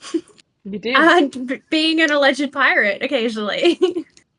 And then now you can find me here too, I guess. Yeah, you can. I think that's everyone. No, I'm joking. Hey, the guy with the 0 in his name. Fucking hell. Hi, hey, it's me. I'm Promethean. This is 0. How you doing? All right, favorite moments, real quick, because there's like a very small handful of them. Salt coming into the session and immediately establishing dominance by like stroking my face. Loved the fuck out of that. That was amazing. That was very, very cool. I also greatly enjoyed Sol and Scarlet's little wandering off together, because it did genuinely make me wonder how the fuck they survived long enough to meet me and Marcus. Sol has the highest intelligence of anyone in the party. Yeah. Like, you would not know that, but that is a fact. Like, that's an actual thing, right? Yeah. Yeah. And in general, and probably through the entire campaign, I'm fully enjoying Deetwenty's commitment to playing the straight man, I guess. Like, because often when I've played with Deetwenty before, it's been like properly hectic, chaotic one-shot shit. And this is a whole new experience to watch, like, Deetwenty take a character that's like, no, this is the shit that's important, and we've got to think about it and do the thing. It's kind of unnerving, and I love it. Yeah. But hey, you can find me here doing this. Currently, you will also find me out in many places. Meeples and Dragons. Hey, we're doing a live show at PAX Oz in October. You should come and check that out. Also, Emily has just joined the gang. You should absolutely come and check that out. It's super fun and cool and stuff.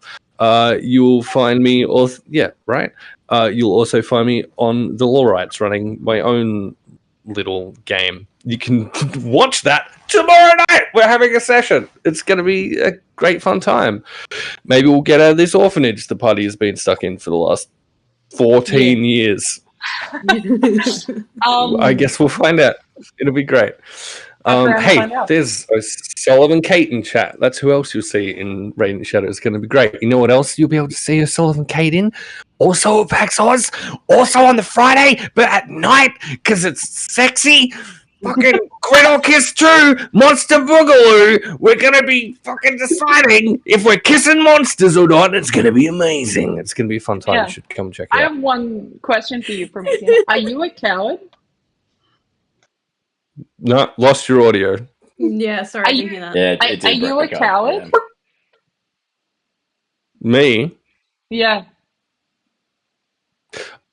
under certain circumstances, yeah, sure.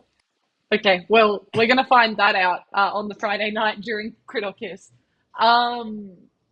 Hey, thanks so We're gonna much, what guys. during Crit or Kiss? I'm We're gonna find out whether you're a coward because that was the joke last year. Rewatch the fucking thing. Wow! Don't make this weird. Thanks, guys. The whole okay. wow. The G and the NBC joke was I'm gonna fix everything because I'm not a coward. You don't need to explain it. It's fine. Okay, wow. Speaking of monsters, hey, Cowards. I'm Emily. I am a coward. I'm Emily. I'm here, and I'm over on Radiant Shadows on the Meeples and Dragons channel, and also on the Lawrites. If you want to watch me give all of the player payback to Promethean, you can go tune in tomorrow night. Otherwise, yeah, PAX Oz, come see us do Crit or Kiss, Radiant Shadows actual play, or the Arkenforge actual play as well, all on the Friday. Otherwise, just come say hi. All of those things. Hey, I'm just going to make sure that the raid target I had teed up is still live, which they are. We're going to go and raid Bards and Blades. So we're going to do that now if the raid works, which it's going to. So that's good. Hey, thanks, guys. Until next month. We will see you soon. Have a wonderful Friday night. Number fucking stay, I guess. Everyone wave and be very polite. We're going to keep waving.